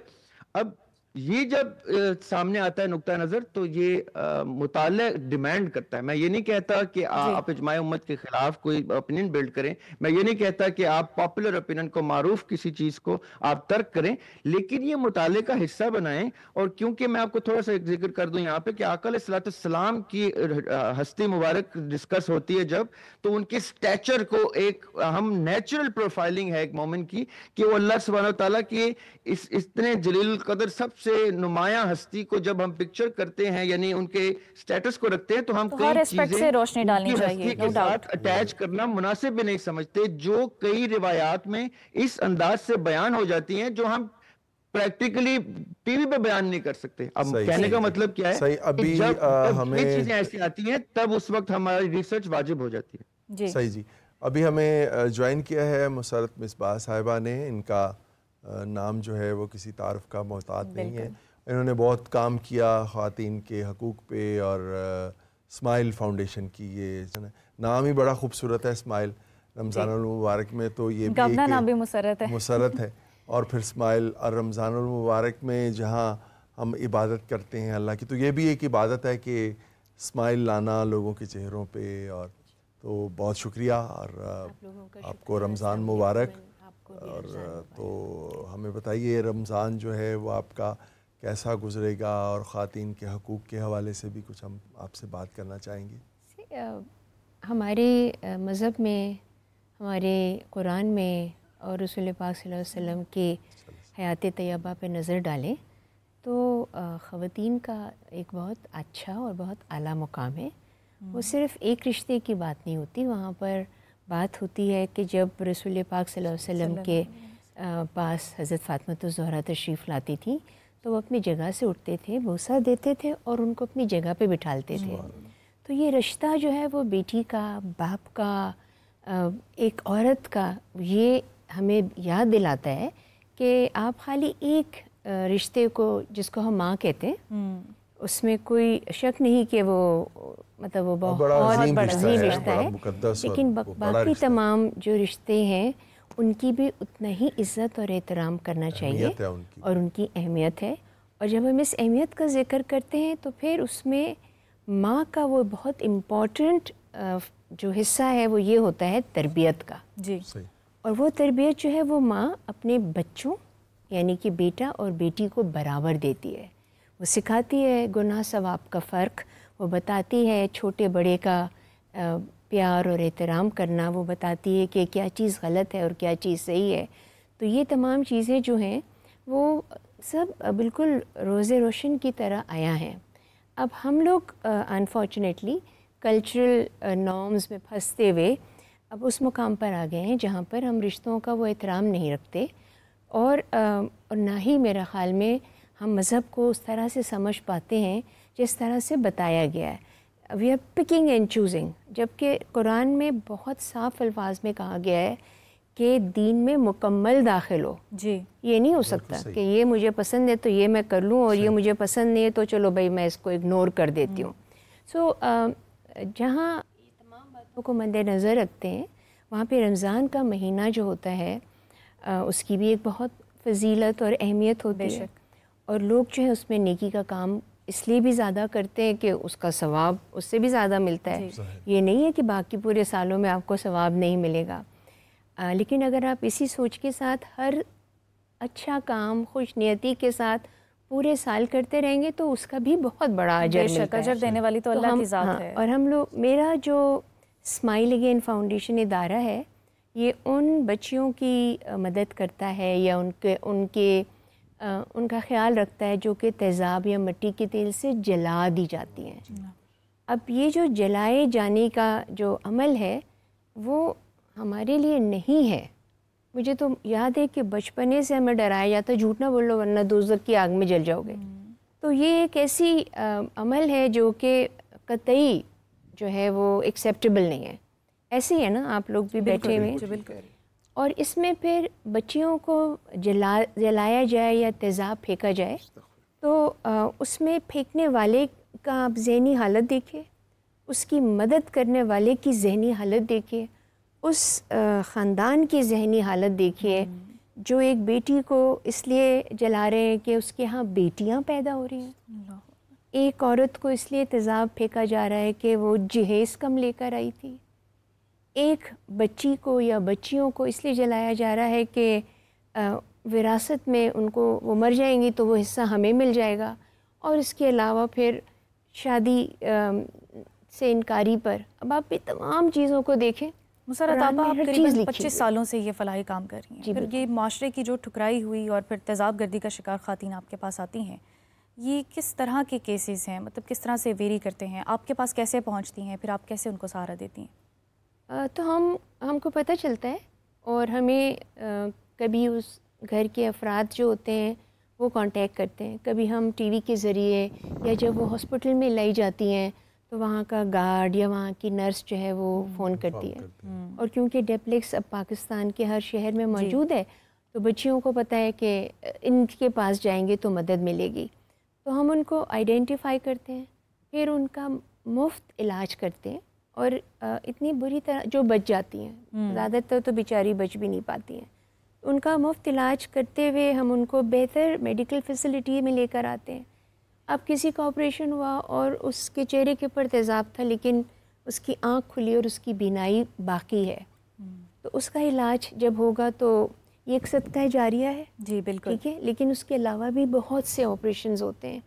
پھر ہم ان کو, ان کی گردن جڑی ہوئی ہے, ہاتھ جڑے ہوئے ہیں, پھر ہم ان کے آپریشنز کراتے جاتے ہیں, اور جب وہ ان کے اعضاء کام کرنے لگتے ہیں تو پھر ہم ان کو کوئی نہ کوئی ہنر سکھاتے ہیں تاکہ وہ اپنے پاؤں پہ کھڑے ہوں. میڈم آپ دوبارہ آئیں گے, آپ کے پاس ہمارے ساتھ ایک کالر موجود ہے, ذرا ان کی کال لیتے ہیں. جی کون بات کر رہے ہیں, کہاں سے بات کر رہے ہیں؟ جی وعلیکم السلام, میں سیالکوٹ سے محمد بات کر رہا ہوں. میرا سوال ہے کہ اگر اللہ تعالیٰ نے ہر چیز کو پہلے سے مقدر کر دیا ہے جیسا کہ سورہ حدید آیت نمبر 22 میں فرمایا ہے, تو پھر نبی کریم صلی اللہ علیہ وسلم کا دعا مانگنا, کوشش کرنا اور امت کی دعاؤں کی تلقین کرنا کس حکمت پر مبنی ہے؟ ٹھیک, اچھا سوال ہے علامہ صاحب. رضا باقر صاحب, آپ اس حوالے سے امیر المومنین حضرت علی علیہ السلام سے بھی یہ سوال ہوا تھا کہ جب اللہ تبارک و تعالیٰ نے مقدرات کا تعین کر دیا ہے تو پھر دعا کا حکم کیوں دیا؟ تو آپ نے فرمایا ہو سکتا ہے وہاں پر یہی لکھا ہو تم دعا مانگو گے تو تمہیں یہ چیز عطا ہوگی. ٹھیک ہے, اور دوسرا یہ ہے کہ مقدرات دو طرح کے ہیں. ایک یہ ہے کہ جن میں تغیر و تبدل نہیں ہوتا, دوسرا یہ ہے جن میں تغیر و تبدل ہو سکتا ہے. جیسے قرآن مجید میں اللہ نے کہا یمحو اللہ ما یشاء ویثبت, اللہ جو چاہتا ہے مٹا دیتا, جو چاہتا ہے لکھا رہنے دیتا. وعندہ ام الکتاب, اور ایک ام الکتاب ہے, اس کے اندر جو ہے وہ حتمی ہے. تو لہٰذا جب آپ دعا کرتے ہیں, کچھ صلہ رحمی کرتے ہیں, کوئی اور نیک عمل کرتے ہیں, تو اس کی وجہ سے آپ کے وہ مقدرات جو لوح محو اس بات میں ہے وہ تبدیل ہو سکتے ہیں. بہت خوبصورت. اچھا علامہ صاحب, آپ وہی والے ٹاپک, بلکہ اگر وہی کے حوالے سے میں بھی کرائے دے دوں, چونکہ وہ ذریعہ ہاشمی صاحب کی بھی آگئی, میرے بھائی پروفیسر علی اکبر صاحب کی بھی آگئی. اب دیکھیے وہ جو اشارہ انہوں نے فرمایا صحیح بخاری کے حوالے سے, ہم مسلمانوں کے نزدیک صحیح ترین کتاب صرف ایک ہے, وہ قرآن مجید ہے, چونکہ وہ اللہ تبارک و تعالیٰ کا کلام ہے. اس کے علاوہ کوئی بھی کتاب ہو, کسی کی ہو, میرے مسلک کی بھی کیوں نہ ہو, اس کے اندر بحث کرنے کی گنجائش ہے, چونکہ وہ غیر معصوم کی لکھی ہوئی ہے جو غلطی اور خطا کر سکتا ہے. اب وہ جو حدیث نمبر 3 ہے ام المومنین حضرت عائشہ رضی اللہ تعالی عنہا سے, وہ کہتے ہیں اول ما بدی ابھی وحی رسول اللہ رؤیا صالحہ, کہ جو سب سے پہلے وحی رسول خدا کی ابتدا ہے وہ اس وحی سے بھی پہلے ہو چکی تھی, اور وہ کیا ہے, آپ کو سچے خواب دکھائی دیتے تھے, اور وہ ایسے ہی ظاہر ہوتے تھے جیسے صبح روشن ہوتی ہے, یعنی کوئی اس میں کوئی دو رائے نہیں ہے. اور پھر یہ جو روایت ہے یہ حدیث نہیں ہے, چونکہ ام المومنین رضی اللہ تعالی عنہا قالت کے ذریعے یہ روایت بیان کی ہے, اور پہلی وحی کے 3-4 سال بعد ان کی ولادت ہوئی تھی. وہ پیدائش واقعہ سے 3-4 سال بعد ہوئی, اور پھر جناب عروہ بن زبیر, وہ ان کے بھی آگے بھانجے, وہ ان کے بھی بعد پیدا ہوئے. اور پھر جو اس واقعہ پہ ہے یہ ہمارے اگرچہ نصاب کی کتابوں میں بھی ہے، اگرچہ اس کے مقابلے میں دوسری روایت جس کی طرف میرے محترم بھائی زریاب ہاشمی صاحب نے بھی اشارہ فرمایا کہ جو سیرت ابن اسحاق اور سے آگے سیرت ابن حشام میں نقل ہوئی. اب یہ جو روایت نمبر 3 کی طرف اشارہ فرمایا، اگر ہم وہ دیکھیں تو اس میں ایسا بھی ظاہر ہوتا ہے جیسے اس وحی کے بعد رسول اللہ صلی اللہ علیہ وآلہ وسلم شک و شبہ میں مبتلا ہو، یہ میرے ساتھ کیا ہوا. اور اس لیے وہ جناب خدیجہ الکبریٰ سلام اللہ علیہ کے پاس تشریف لے گئے، انہیں بیان فرمایا اور انہوں نے کہا میں آپ کو اپنے چچا زاد بھائی کے پاس لے جاؤں. ورقہ بن نوفل جو اہل کتاب یعنی کرسچینٹی کے عالم تھے، اب وہ ان کے پاس لے گئے. اور جب رسول اللہ وہاں گئے اس روایت کے مطابق تو ورقہ بن نوفل نے کہا کہ یہ وہی فرشتہ ہے جو جناب موسیٰ پہ بھی نازل ہوا تھا، لہٰذا آپ کو نبوت دی جائے گی. کیا ورقہ بن نوفل میرے نبی سے زیادہ بڑا عالم تھا؟ یعنی ورقہ بن نوفل نے بتانا ہے کہ آپ کو نبوت مل رہی ہے. اگر اس حوالے سے دیکھیں ہماری نبوت کے بارے میں جو سید الانبیاء صلی اللہ علیہ وآلہ وسلم کو ملی، سنن ترمذی میں بھی روایت ہے، الطبقات الکبریٰ میں بھی روایت ہے کہ جب آپ سے پوچھا گیا کہ آپ کو کب نبوت عطا ہوئی تو آپ نے فرمایا کہ آدم بین الروح والجسد، ابھی جناب آدم علیہ السلام روح اور جسد کے درمیان تھے اور مجھے نبوت عطا ہوئی. لہٰذا رسول اللہ صلی اللہ علیہ وآلہ وسلم کو اس میں بالکل شک و شبہ نہیں تھا کہ یہ فرشتہ امین وحی جناب جبرائیل علیہ السلام ہی ہے، اور اللہ تبارک و تعالیٰ نے انہیں چن لیا تھا. جیسے قرآن میں اللہ نے فرمایا وَإِذْ أَخَذْنَا مِيثَاقَ النَّبِيِّينَ کہ ہم نے نبیوں سے ایک مضبوط عہد و پیمان لے لیا ہوا تھا، اور پھر کہا وَمِنْكَ کہ صلی اللہ علیہ وآلہ وسلم آپ سے ہم نے لیا. لگتا یہ ہے کہ بشری تقاضوں کی بنیاد پر یہ باقی فارمیلٹیز بنائی گئی، ایسا ہی ہے. دیکھیے اب فارمیلٹی ہو ہی نہیں سکتی، یعنی نبی کو نہیں پتا اور جناب ورقہ بن نوفل بتائیں گے. اس سے تو یہ ثابت ہو رہا ہے کہ ورقہ بن نوفل جو ہے کہ نعوذ باللہ جناب سید الانبیاء صلی اللہ علیہ وآلہ وسلم سے زیادہ حقائق تک پہنچ کے جو نبی ادراک نہیں کر سکے. یہ فارمیلٹیز نہیں ہے، اس سے رسول اللہ کی تنقید ظاہر ہوئی. ورقہ بن نوفل والی فارمیلٹی ہے میری. ہاں جی بالکل، ہاں یہ اگر خوبصورت اشارہ فرمایا جی بالکل. بات کو آگے رکھتے تو پھر کئی لوگ نہ مانتے اس چیز کو. بے شک ایسا ہی ہے، لیکن پھر اس میں جو رسول اللہ صلی اللہ علیہ وسلم کی کیفیت بھی بیان فرمائی گئی کہ گویا آپ اس وقت ڈرے ہوئے تھے. حالانکہ آپ مسلسل جب سچے خواب دیکھ رہے تھے، اور وحی کی مختلف جو اقسام ہیں ان میں سے سچے خواب بھی ہیں. جیسے جناب ابراہیم علیہ السلام کا واقعہ ہے جو انہوں نے بیٹے کے گلے پہ چھری چلائی، وہ خواب کی بنیاد پہ ہی تھا نا. فرمایا انی اری فی المنام انی اذبحک کہ میں نے خواب میں دیکھا تو میں ذبح کر رہا ہوں، فانظر ماذا تری، تمہاری کیا رائے ہے.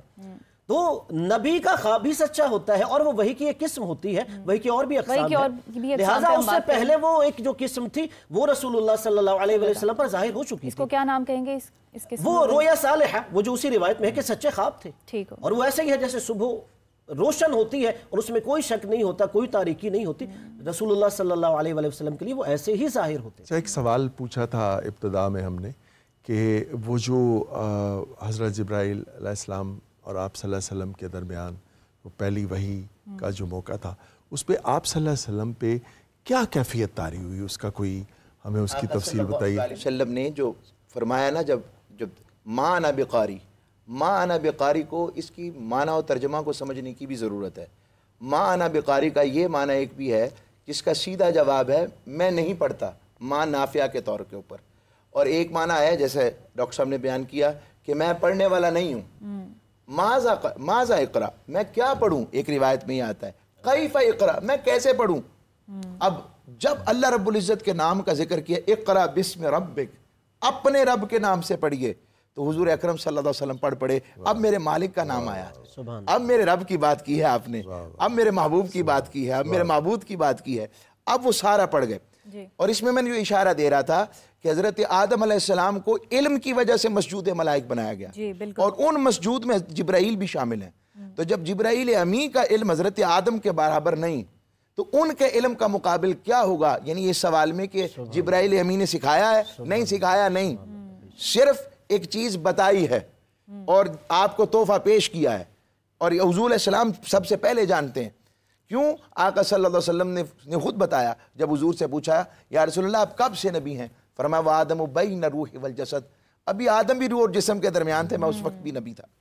اب میں دوسری اس کی چیز کی طرف جو آ رہا ہوں، ہمارے ہاں اسناد اور سیدہ عائشہ صدیقہ کے حوالے سے علامہ صاحب نے بہت اچھی بات کی. میں جزوی طور سے اس پہ ذرا ایک مختلف رائے کے ذریعے ادب کے ساتھ بات کرتا ہوں. سیدہ عائشہ صدیقہ تک یہ روایت پہنچائی خود نہیں ہے تاجدار کائنات کی بارگاہ سے گزری ہے اور سیدہ امہات المومنین میں ہے، اور سیدہ صدیقہ کائنات وہ ہیں جو تاجدار کائنات کی 70% علم کی وارث ہیں. اس لیے یہ بات تو احتمال نہیں ہے کہ سیدہ کی طرف کو کس معمول کیا جا سکے کہ وہ جھوٹ ہو سکتا ہے. اس لیے یہ بات یہاں تو میں نے انداز میں بتائی. اب یہ جو ورقہ بن نوفل کا ہے جو آپ نے بڑی اچھی بات کہی، ورقہ بن نوفل حضور جانتے ہیں، حضور تو فرما رہے ہیں میں اس پتھر کو بھی جانتا ہوں جب میں نے اعلان نبوت نہیں کیا تھا تو وہ مجھ پر سلام پڑھتا تھا. اس کا مطلب آقا علیہ السلام کو اپنی نبوت اور رسالت کا پتہ ہے، مگر اس ورقہ بن نوفل کی تائید کر کر سارے ان کے علم والوں کو بتایا جا رہا ہے جس کا قرآن میں بیان ہے من بعد اسمہ احمد، جو سیدنا عیسیٰ علیہ السلام نے کیا تھا کہ میرے بعد وہ آئیں گے جو احمد مجتبیٰ ہیں، جن کی آمد کا تذکرہ مجمع کے اندر عیسیٰ علیہ السلام کرتے تھے. تو یہ اس کی تائید کروانی مقصود تھی، اور ایک منٹ صرف معذرت میں رک رہا ہوں. ابھی ایک مفسر کی بات کی گئی ابن اسحاق اور ساری کے، وہ پہلے کے ہیں. میں یہاں پر چند محدثین صرف امام بخاری سے بھی پہلے جو ان کے استاد ہیں، میری یہ ضروری چیز ہے ورنہ یہ بڑا زبردست قسم کا کویسچن مارک نوجوان نسل کے ذہن میں رہ جائے گا. میں یہ بتا دیتا ہوں کہ امام لیث بن سعد 175 عیسوی کے ہیں، یہ محدث ہیں، کتابیں لکھی جا چکی تھی حضور کے ہجری آقا صلی اللہ علیہ وسلم کے دور میں ہی حضور نے قلم پر کام شروع کروا دیا تھا. مولا علی المرتضیٰ کا جو صحیفہ تھا، حضرت حمام ابن منبہ کا صحیفہ تھا، پھر عبداللہ ابن مسعود کے صحائف تھے، پھر عبداللہ بن عمرو بن عاص کے صحائف تھے، پھر موطا امام ابن مالک تھی، پھر امام احمد بن حنبل کی کتاب تھی، مسند امام اعظم ابو حنیفہ کتاب موجود تھی، امام شافعی کی کتابیں موجود تھیں، اور پھر آ کر امام بخاری تک آتے ہیں. یہ ساروں کی جو جمع شدہ کتاب تھی جس کے اوپر سند پر اجماع ہوا وہ امام بخاری کی بات پر مکمل ہوئی. صحیح ہو یہ بات میں نے ٹھیک ہو گیا. فیصل صاحب فطرہ وحی کا ذکر ہوا، فطرۃ الوحی کا ذکر کرتے ہیں. اس سے پہلے بات یہ وقفے کی ضرورت پیش کیوں آئی؟ ضرورت پیش اس لیے آئی، میں اس پہ بات کرتے ہیں. سب سے پہلی تو بات یہ ہے کہ ایک شخص جو ہے وہ روایت قبول کرتا ہے تو وہ ابن ہشام اور ان سے پہلے جو ہے وہ ابن اسحاق کی بعض مردود مقطوع اور من گھڑت روایات کو قبول کر لیتا ہے، اور انکار کرنے پہ آتا تو بخاری کی روایت کا انکار کرتا ہے. یہ ستم ظریفی ہو سکتی ہے اور تو کچھ نہیں ہو سکتا. بہرحال بات یہ ہے کہ آپ حدیث اور تاریخ کا جو ایکسیپٹیبلٹی کا معیار ہے اسے برابر نہ کریں، ٹھیک ہے؟ وگرنہ تاریخ میں ایسے بلنڈرز ہیں کہ جن کو آپ حدیث کے برابر کہہ دیں گے. آپ اس لیے ان بلنڈرز کو قبول کر لیں گے کہ یہ بخاری سے پہلے لکھے گئے ہیں. بٹ صاحب آپ کیا سمجھتے ہیں اس بات کے بارے میں؟ یعنی یہ بات بالکل میں سمجھتا ہوں کہ یہ ایسے بعض ذہنوں کی عکاسی کرتی ہے کہ جو حدیث کے بارے میں تخفیف کا، حدیث کے بارے میں بالکل آیا جاتا کرنے کا جو ہے نا وہ رویہ رکھتے ہیں. تو یہ بات بالکل درست نہیں. علامہ نے بھی بات کی ہے کہ مسند امام احمد بن حنبل امام بخاری کی کتاب سے پہلے موجود نہیں تھی. آیا سیدنا علی رضی اللہ تعالیٰ عنہ نے جو ہے وہ بعض دیتوں کے اور بعض احکام نہیں لکھے ہیں؟ اور میں یہ سوال کر سکتا ہوں نا ابھی اپنے ان سب لوگوں سے کہ سیدنا علی رضی اللہ تعالیٰ عنہ اور حضرت عبداللہ ابن عمرو بن العاص رضی اللہ تعالیٰ عنہ کا صحیفہ اور سیدنا ابو ہریرہ رضی اللہ تعالیٰ عنہ کا صحیفہ، اور رسول اللہ صلی اللہ علیہ وسلم حضرت عبداللہ ابن عمرو بن العاص سے کہتے ہیں کہ تم لکھا کرو، اور ایک وقت میں فرمایا کہ تم میری ہر بات لکھتے ہو، کبھی میں غصے میں ہوتا ہوں اور کبھی میں جو ہے وہ مسکرا رہا ہوتا ہوں، تو تم ہر بات نہیں لکھا کرو.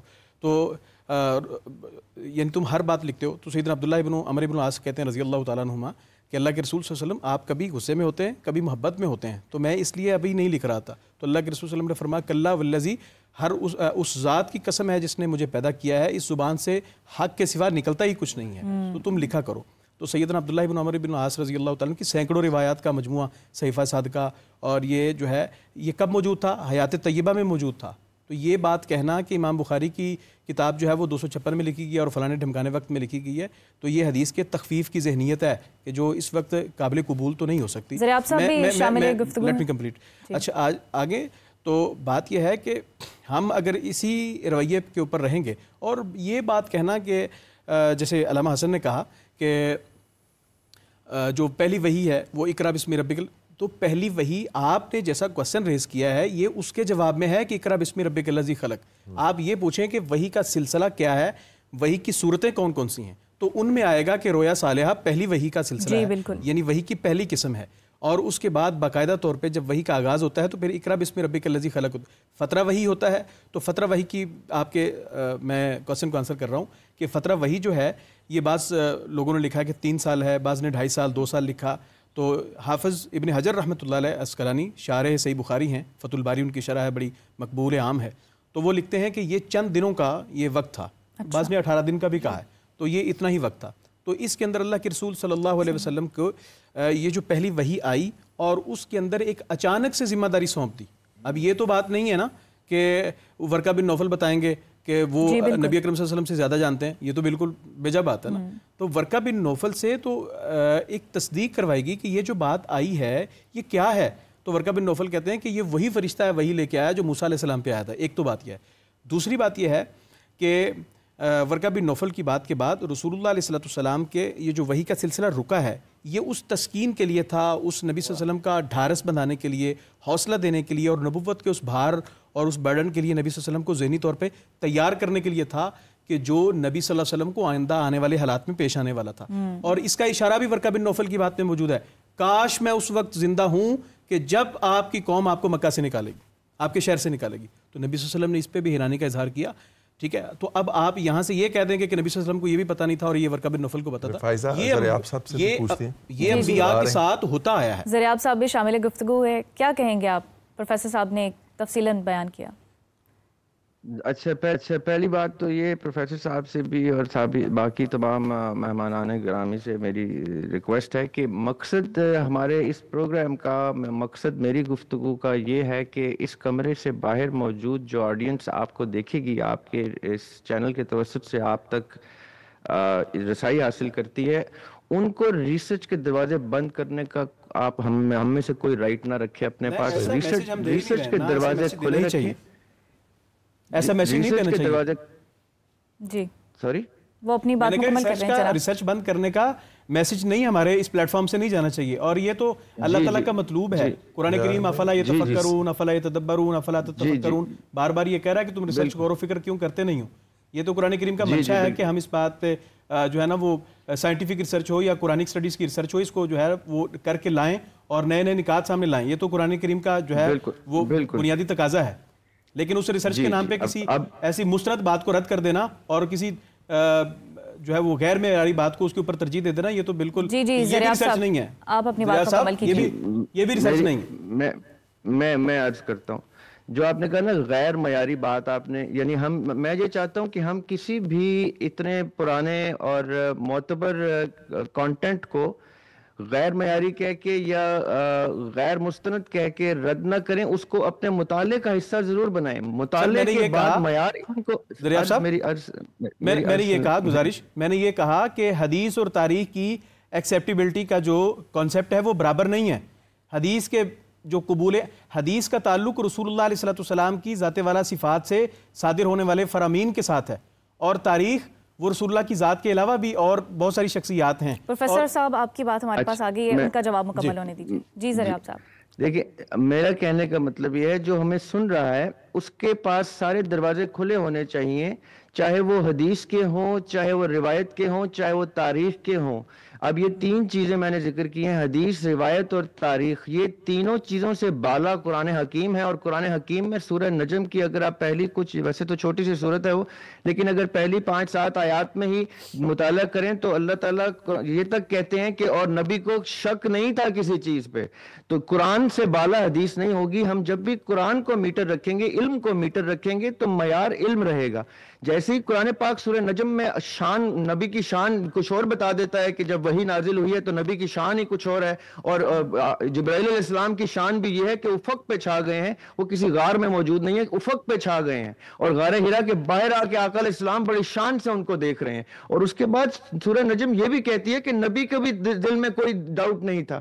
یہ جو ڈاؤٹ جب قرآن کہہ دیتا ہے کہ نبی کے دل میں کوئی ڈاؤٹ نہیں تھا, اور وہ بڑی خطرناک آیت ہے, اس میں جو لہجہ ہے قرآن پاک کا, اللہ تعالیٰ کا, وہ بڑا سخت لہجہ ہے کہ اور یہ مت سوچو کہ ان کے دل میں کوئی ڈاؤٹ تھا. یعنی یہ جب ڈاؤٹ والی بات آتی ہے تو پھر جتنی بھی حدیثیں ہوں, جس سے بھی ہوں, وہ ایک دم خطرے میں پڑ جاتی ہیں. کہ اگر قرآن پاک ایک دم سے شان نزول کچھ اور بتا رہا ہے پہلی وحی کا, اور شان نبوی کا کچھ اور ماحول بتا رہا ہے, اور حدیث کوئی اور ماحول بتا رہی ہے, تو ایک ذی شعور آدمی سوچے گا. وہ یہ نہیں دیکھے گا کہ حدیث کس سے مروی ہے, کون سی کتاب سے ہے, کون سی سن میں چھپی ہے, وہ یہ دیکھے گا کہ قرآن کا لہجہ کچھ اور ہے. تو اس لیے یہ جتنی احادیث ہیں یہ قرآن کے سہارے پہ رہیں گی. قرآن قرآن کے سہارے پہ کھڑی ہوں گی، قرآن کے منطق کے اوپر اسٹیبلش کریں گی اپنے آپ کو، چاہے وہ اس رخ سے آئے یا اس رخ سے، چاہے وہ اہل تشیع کی کوئی روایت ہو یا اہل سنت کی کوئی روایت ہو، معیار جب تک ہمارے ریسرچر کا قرآن اور علم نہیں رہے گا تب تک وہ ڈاؤٹ میں رہے گا، کوئی بھی چیز اس کو کہیں بھی کھینچ لے گی۔ اس کا مطلب یہ ہرگز نہیں کہ میں ورقہ بن نوفل کی کسی علمی حیثیت کو کم کرنے کی کوشش کر رہا ہوں، یا میں ان کے اس تناظر میں ان کی انپٹ کے اوپر میں ڈاؤٹ کر رہا ہوں۔ وہ جو بھی شخص اہل کتاب ہوگا، جو بھی شخص اولڈ ٹیسٹمنٹ اور نیو ٹیسٹمنٹ کا مطالعہ باقاعدہ کر چکا ہوگا، میں آپ کو آگے کی کچھ اور چیزیں آگے وقت کے ساتھ بتاؤں گا، وہ بہت آگے کی باتیں بتائے گئی۔ جو آپ نے ورقہ بن نوفل کا ذکر کیا نا کہ میں اس دن کا انتظار کر رہا ہوں جب آپ اپنے شہر سے نکالے جائیں گے، وہ اپنی کتابوں کے ریفرنس سے بتا رہا ہے، اس کو کوئی وحی تو نازل نہیں ہوتی، کیونکہ وہ پڑھا لکھا آدمی تھا۔ جو بھی پڑھا لکھا آدمی ہوگا اور وہ اپنے معیار کو علم کے سٹینڈرڈ پہ رکھے گا، اس کے لیے تمام کتابیں کوئنسائیڈ ہوں گی، وہی احادیث ملنا شروع ہو جائیں گی، روایات اس کے ساتھ کوئنسائیڈ ہونا شروع ہو جائیں گی جب معیار علم کا ہوگا۔ تو میں چاہتا ہوں کہ ہم لوگ اس کو علم کے معیار پہ سب کو رکھیں، ان ساری چیزوں کو، اور سب سے بلند معیار قرآن کا رکھیں۔ جیسے ہی آپ سب سے بلند معیار قرآن کا رکھیں گے، یہ ساری کی ساری احادیث اپنی صحت خود سے بتانا شروع کر دیں گی کہ ان کی صحت میں کہاں کہاں شک کی یا کہاں کہاں ریسرچ کی گنجائش موجود ہے۔ میرا خالی یہ کہنے کا مطلب ہے۔ ایک کالر ہے ہمارے ساتھ۔ جی السلام علیکم جی، کہاں سے بات کر رہے ہیں؟ کون بات کر رہے ہیں؟ وعلیکم السلام، میرا نام حمزہ ملک ہے اور میں لوٹن انگلینڈ سے بات کر رہا ہوں۔ سب کو السلام علیکم۔ میرا جی حمزہ صاحب۔ وعلیکم السلام۔ سر میرا سوال سر دریاب سے ہے۔ سر میرا سوال رمضان کے متعلق ہے۔ Sorry for diverting out of the topic. Sir میرا کویسچن یہ ہے کہ پوری زندگی میں جو کھاتا رہا پیتا رہا، وہ تو میں اپنے لیے تو کرتا نہیں تھا، وہ میں کرتا تھا اپنے نفس کے لیے، ٹھیک ہے۔ اب جب رمضان آیا تو اللہ نے اللہ کا حکم آیا کہ تم نے کھانا نہیں ہے، پینا نہیں ہے، جو بھی نفس کی خواہشات ہیں ان کو ترک کرنا ہے، ٹھیک ہے سر۔ تو اس ٹائم کے ڈیوریشن میں میں اپنے نفس کو تابع کرنے کی کوشش کر رہا ہوں، لیکن جب عید آتی ہے تو میں سیلیبریٹ کیا کرتا ہوں؟ کیوں میرا نفس تو سفر کر رہا تھا پورے مہینے، تو میں عید پہ سیلیبریٹ کیا کرتا ہوں؟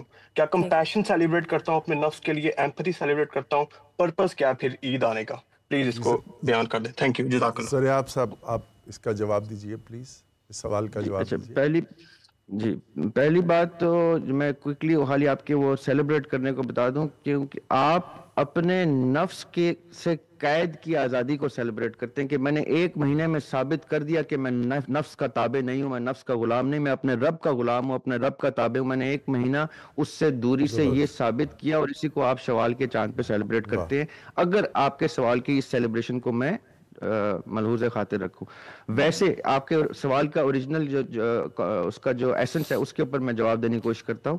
رمضان ہر سال اس لیے آتا ہے، جیسے محرم ہر سال اس لیے آتا ہے، محرم کی ابتدا اس لیے ہوتی ہے تاکہ پورے سال کا چارٹر محرم بتا دیتا ہے کہ یہ مثال ہوگی، اس طرح سے سختی آئیں گی، اور اس طرح حق کا پرچم بلند کرنا ہے، اور اس طرح حسین علیہ السلام کی سنت پر چلنا ہے، اور جان دینی ہے، بچے تک قربان کر دینے ہے۔ یہ محرم کا سیکوینس ہے۔ اسی طرح رمضان آتا ہے پورے سال میں آپ کو وے آف لائف بتانے کے لیے کہ یہ ریچول نہیں ہے۔ ہم نے مذہب کو بنا دیا ریچول کہ عید آئی تو یہ کر دیا، شب برات آئی تو پٹاخے بجا لیے، تو رمضان آئے تو تراویح پڑھ۔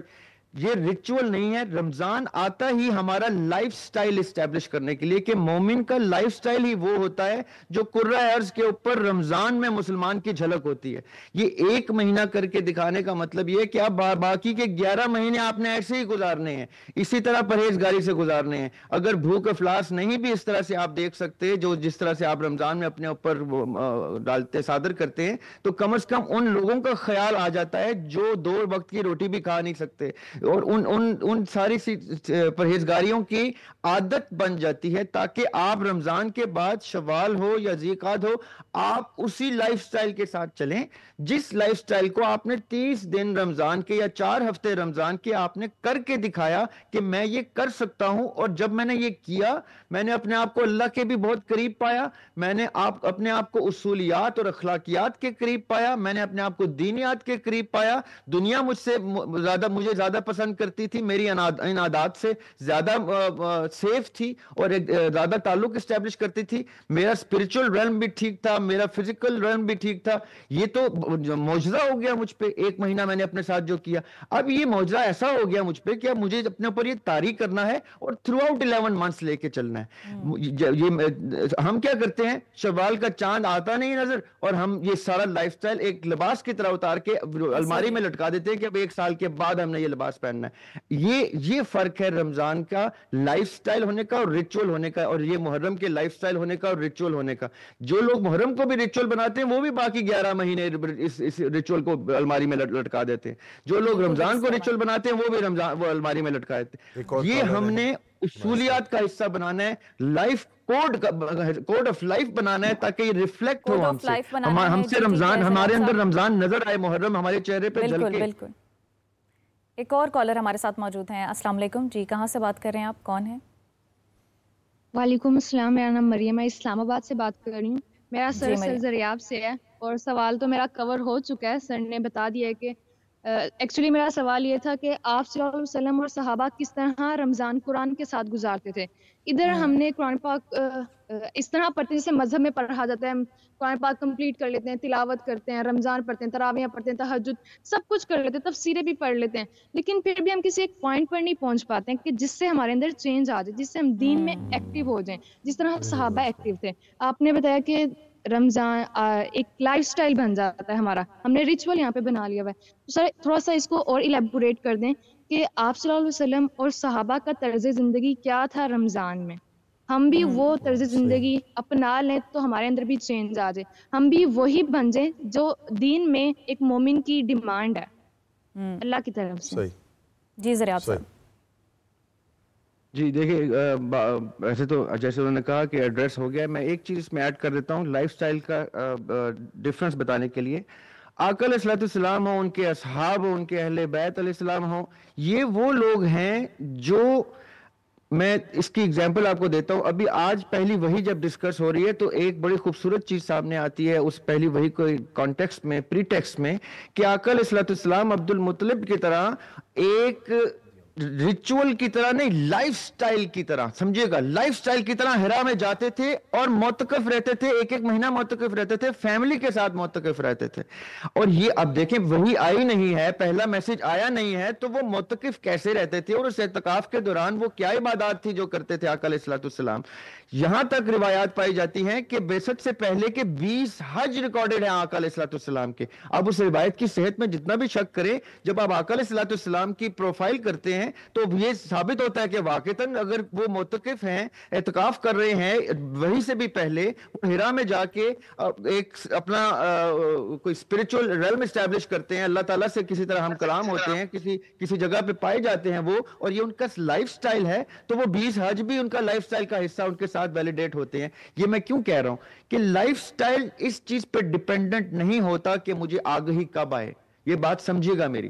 اگر ہم جو بچوں کو بچپن سے تلقین کرتے ہیں نا کہ نماز پڑھو, بچپن سے ان کی عادت ڈالتے ہیں تاکہ ان کا لائف سٹائل بن جائے, جب بھی ان کو آگہی آئے گی تو اپنے اس لائف سٹائل پہ فخر ہوگا. وہ بلے نے کہا تھا جو دم غافل سو دم کافر, کہ جو غفلت میں کٹا دن پل وہ کفر میں کٹا پل. تو یہ لائف سٹائل آپ اپنا سیٹ کر لیتے ہیں, اپنے بچوں میں انکلکیٹ کرتے ہیں کہ یہ آپ کا لائف سٹائل ہے, تو جس مومنٹ بھی اس کو آگہی ہوتی ہے, آگہی آتی ہے, اس کو شرم نہیں آتی کہ اس نے زندگی کیا گزاری, کیونکہ اس کا لائف سٹائل ایک خوبصورت لائف سٹائل ہوتا ہے. یہ لائف سٹائل کا مطلب کیا ہے, code of life, moral code of conduct, میں اس کی بات کر رہا ہوں. جیسے آپ کا کوڈ آف کنڈکٹ اور مورلز اور ایتھکس اسٹیبلش ہو جاتے ہیں, اور وہ بھی اس حد پہ اسٹیبلش ہوتے ہیں جس حد پہ قرآن کریم اور آقا علیہ السلام کا اسوہ پایا جاتا ہے, تب آپ کو جس بھی زندگی کے پل میں آگہی آئے گی, آپ کو اپنے اوپر فخر ہوگا کہ آپ نے اس لائف سٹائل کے اوپر زندگی گزاری تھی جس لائف سٹائل کو اسوہ حسنہ کہا جاتا ہے, جس سیرت طیبہ کہا جاتا ہے. تو یہ میں کہنا چاہ رہا ہوں, یہ رمضان ہمیں یہ کہنے کے لیے آتا ہے. بے شک, بہت شکریہ ذریعہ صاحب. احسن صاحب, پہلی وحی کا ذکر ہو رہا ہے جیسا کہ, تو پہلی وحی کے بعد کتنا وقفہ آتا ہے دوسری وحی کے لیے, پھر جو دوسری وحی ہے اس کے حوالے سے بتائیے, رسول پاک صلی اللہ علیہ وسلم کی کیفیات تھیں. تاجدار کائنات صلی اللہ علیہ وسلم کے حوالے سے پہلے تو سورہ نجم کے حوالے سے فراز بھائی نے بڑے اچھے طریقے سے بات کی ہے. پہلے اس آیت کو پڑھیں, وَالنَّجْمِ اِذَا هَوَىٰ, قسم ہے ستارے کی جب وہ نیچے اوپر جا کر نیچے اترا جی یہ پھر ما ضل صاحبکم وما غوا، ما ضل صاحبکم، جو آپ کے نبی آپ کو اپنی صحبت سے نوازنے والے کبھی بھی گمراہ نہیں ہوئے. اور اسی طرح آگے آ جائیں تو احادیث مقدسہ جو آگے اسی آیت کی روشنی میں پتہ لگ رہا ہے کسی سفر کی بات ہو رہی ہے. اچھا یہ پہلی وحی کی بات نہیں ہو رہی، یہ معراج النبی صلی اللہ علیہ وسلم کا تذکرہ ہو رہا ہے 17 آیتوں کے اندر. اور معراج کو آپ پہلی وحی کے ساتھ نہیں ملا سکتے. سبحان الذی اسری بعبدہ سے لے کر والنجم اذا ہوا تک. تو جو زریاب صاحب نے بات کی تھی کہ شک کی کوئی گنجائش نہیں ہے اس میں، وہ سورہ نجم کے حوالے سے ہی وہ بات کر رہے ہیں. سورہ نجم کے حوالے سے اس کا شان نزول دیکھیں. جی میں یہ بتا دوں کہ ہم قرآن سمجھنے کے لیے حدیث کے پابند ہیں اور حدیث کے محتاج ہیں، مگر حدیث سمجھنے کے لیے قرآن کے ہم محتاج نہیں ہیں. یہ میں اتنی بڑی بات کر رہا ہوں، امام اوزاعی رحمۃ اللہ علیہ کا قول دہرا رہا ہوں. یہ بات سمجھے، ہمیں حدیث کو آیت آئی اس کی وضاحت حضور دیں گے. یتلو علیکم جو آیت ہے ویزکیہم ویعلمکم الکتاب والحکمہ، قرآن تو آ گیا. پھر وہ کون سی علم و حکمت ہے جو بارکہ مصطفیٰ سے مل رہی ہے؟ اسی کا نام حدیث ہے. وما آتاکم الرسول فخذوہ وما نہاکم عنہ فانتہوا، قرآن تو آ گیا. تو کون سی بات ہے جو حضور فرما رہے ہیں کہ رب فرما رہا ہے جو دیں لے لو اور جس سے روکے رک جائیں؟ یہ تاجدار کائنات کی لیجسلیٹری اتھارٹی کی بات ہے اور حدیث کی بات ہو رہی ہے. جی تو حدیث کی سپرمیسی کی بات. اب فترت وحی کی بات ڈاکٹر صاحب نے بڑے اچھے طریقے سے بتائی کہ اس کے مختلف ایام ہیں. تو اس میں سے ایک جمیل بھی آپ کو تانے دیتی رہی. تو پھر اللہ رب العزت نے آیت اتاری والضحیٰ، قسم ہے چاشت کے وقت کی، اور واللیل اذا سجا. اور اس کا معنی یہ بھی کیا جا سکتا ہے چاشت کے وقت کی طرح حبیب آپ کے چہرے انور کی تابانی کی قسم. اور یہ بھی کیا جا سکتا ہے حبیب چاشت کی طرح چمکتے ہوئے آپ کے آل کے مردوں کی قسم. اور واللیل اذا سجا، اور قسم ہے رات کی جب وہ چھا جائے. تو رات تو ہوتی چھانے کے لیے. تو واللیل اذا سجا کہہ کر ایسا لگتا ہے جیسے محبوب علیہ السلام کی زلفوں کی بات ہو رہی ہے کہ محبوب آپ کی زلف عنبری کی قسم، جو جنہیں آپ سنوارے تو وہ چھا جائیں. اور پھر آگے اللہ اور یہ بھی مانا کہ آپ کی آل کی مستورات کی قسم، عصمت ان کی محبت کا ذکر بھی آیا ہے. اور پھر آگے آ جائیں ما ودعک ربک وما قلی. حبیب جب سے آپ کو آپ کے رب نے اپنا محبوب بنایا ہے، نہ کبھی ناراض ہوا ہے نہ کبھی چھوڑا ہے. تو میں عرض یہ کر رہا تھا، اسی مناسبت میں اپنا اینڈنگ پیغام اس حوالے سے دینا چاہتا ہوں، وہ یہ ہے کہ حدیث مقدسہ کو ہلکا مت سمجھیں. اس کے اوپر 1400 سال کی چین ہے جنہوں نے کام کیا ہے جی. اور اس کی مناسبت سے مثلا ہمیں نماز کا حکم آیا اقیموا الصلاۃ. اب صلاۃ کے 70 سے زائد معنی ہے جی. ان میں سے ایک معنی دعا بھی ہے. اور ایسا طبقہ بھی ہے جو کہتا ہے بس دعا کا ذکر ہے، حدیث کا تو ذکر ہی نہیں، جو نماز کا طریقہ ہی اپنا رہے. تو حضور کی بارگاہ میں صحابہ جو عربی جانتے تھے، فصیح و بلیغ تھے، وہ گئے کیف نصلی یا رسول اللہ، ہاؤ وی پرے، ہم کیسے نماز ادا کریں؟ تو آپ صلی اللہ علیہ وسلم نے فرمایا سلو کما رأیتمونی اصلی، اسی طرح نماز پڑھو جس طرح مجھے دیکھتے ہو. تو اس لیے تاجدار کائنات صلی اللہ علیہ وسلم کی وحی سے، اور پھر ہم تو چھوڑیں، میں آپ کو ایک ایسے دین کی مثال دینے لگا مذہب کی جو ہمارے نہیں ہیں لیکن ہمارے سب کانٹیننٹ میں رہے ہیں. انہوں نے اسی اقرا کی بنیاد کے اوپر وہ اتنا جانتے تھے سکھ مت. سکھ مت نے جو اقرا کا لفظ ہے پنجابی میں کہتے ہیں سکھ، یہ وہاں سے لیا ہے. تو غیر مانتے ہیں کہ یہی وہی ہو، تو ہمیں کبھی بھی دروازے اس سے تعلیم کے بند نہیں ہوتے. علامہ صاحب میں چاہوں گی یہیں سے آپ کنٹینیو کریں دوسری وحی کے حوالے سے. ہاں جی، فطرت وہی جو ہے نا اس کے مختلف لاجکس ہیں. اب لیکن چونکہ بات سے بات کاٹ دی جاتی ہے تو پھر اس لیے ہمیں بھی دوبارہ اپنا رائے دینی پڑتی ہے. یہ سوال جو کیا تھا ہم نے، وہی سوال آپ سے کرتے ہیں کہ جو پہلی اور دوسری وحی کے درمیان ایک طویل وقفہ تھا، تو دوسری وحی جب نازل ہوئی تو اس میں پھر کیا کیفیت تھی اور کیا حالت تھی؟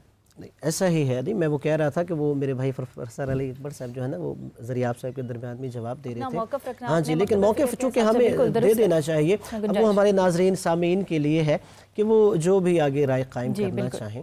اب اس حوالے سے دیکھیے، چونکہ انہوں نے کہا کہ شاید انہوں نے صحیح بخاری سے پہلے کہہ دیا سیرت ابن اسحاق یا سیرت ابن ہشام، یہ بھی تاریخ میں موجود ہے، اس میں کوئی شک نہیں کہ وہی ہمارے لیے شرعی دلیل ہے. لیکن زمانہ رسالت کے بعد 100 سال تک باقاعدہ کتابت وحی پہ پابندی بھی رہی.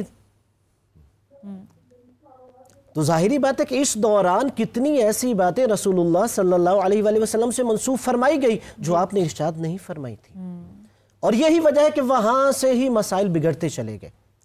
ٹھیک ہے، کتنی ایسی باتیں، بلکہ جنہیں کہا جاتا ہے، بلکہ کتاب میں پڑھ رہا تھا کہ 150 ایسی شخصیات تھی جو رسول اللہ صلی اللہ علیہ وآلہ وسلم کی بزم میں نہیں رہیں، یعنی افسانوی شخصیت بھی ہے، جیسے ایک سیف بن عمرو کے نام سے، اس نے کتنے قصے منسوب کر کے رسول اللہ صلی اللہ علیہ وآلہ وسلم کی طرف منسوب فرما دیے۔ اور پھر چونکہ جو میں نے حدیث بیان کی وہ تیسری جو صحیح بخاری کی، وہ حدیث نہیں، وہ روایت ہے، انہوں نے چونکہ کہنا انہوں نے رسول اللہ سے ام المومنین نے سنا، اس میں کوئی شک نہیں کہ ام المومنین ان کے عقد میں تھی، لیکن انہوں نے یہ نہیں کہا رسول اللہ سے میں نے سنا ہے، وہاں پہ صیغہ قالت سے روایت شروع ہو گئی کہ انہوں نے یہ بیان کیا ہے۔ اور جانتے ہیں جیسے انہوں نے کہا کہ علم الرجال میں یہ کہا جاتا ہے کس سے سنی، اب دیکھیے یہ واقعہ ان کی ولادت سے پہلے کا ہے، اسے مرسل روایت کہیں گے، اگرچہ وہ عقد میں رہی، ابھی وہ عقد میں نہیں آئی تھی، اس سے پہلے کا یہ واقعہ ہے، تو لہٰذا اگر علم الرجال کے اصولوں کے مطابق بھی دیکھیں، اور پھر اسی طرح صحیح بخاری میں قصۃ الغرانی کے ایک موجود ہے جو سلمان رشدی نے اپنی کتاب میں لکھا تھا، اور اس کی وجہ سے اسے مرتد قرار دیا گیا، حوالہ اس نے صحیح بخاری کا دیا۔ لہٰذا قرآن مجید صرف صحیح ترین کتاب ہے، اس کے علاوہ کسی کی بھی لکھی ہوئی کتاب، میں پھر کہہ رہا ہوں میرے مسلک کہ میں کہوں کہ بہت بڑا عالم نے لکھی ہے، نہیں اس پہ بھی تحقیق کرو، اگر وہ صحیح ہے تو پھر ہم نے قبول کرنی ہے۔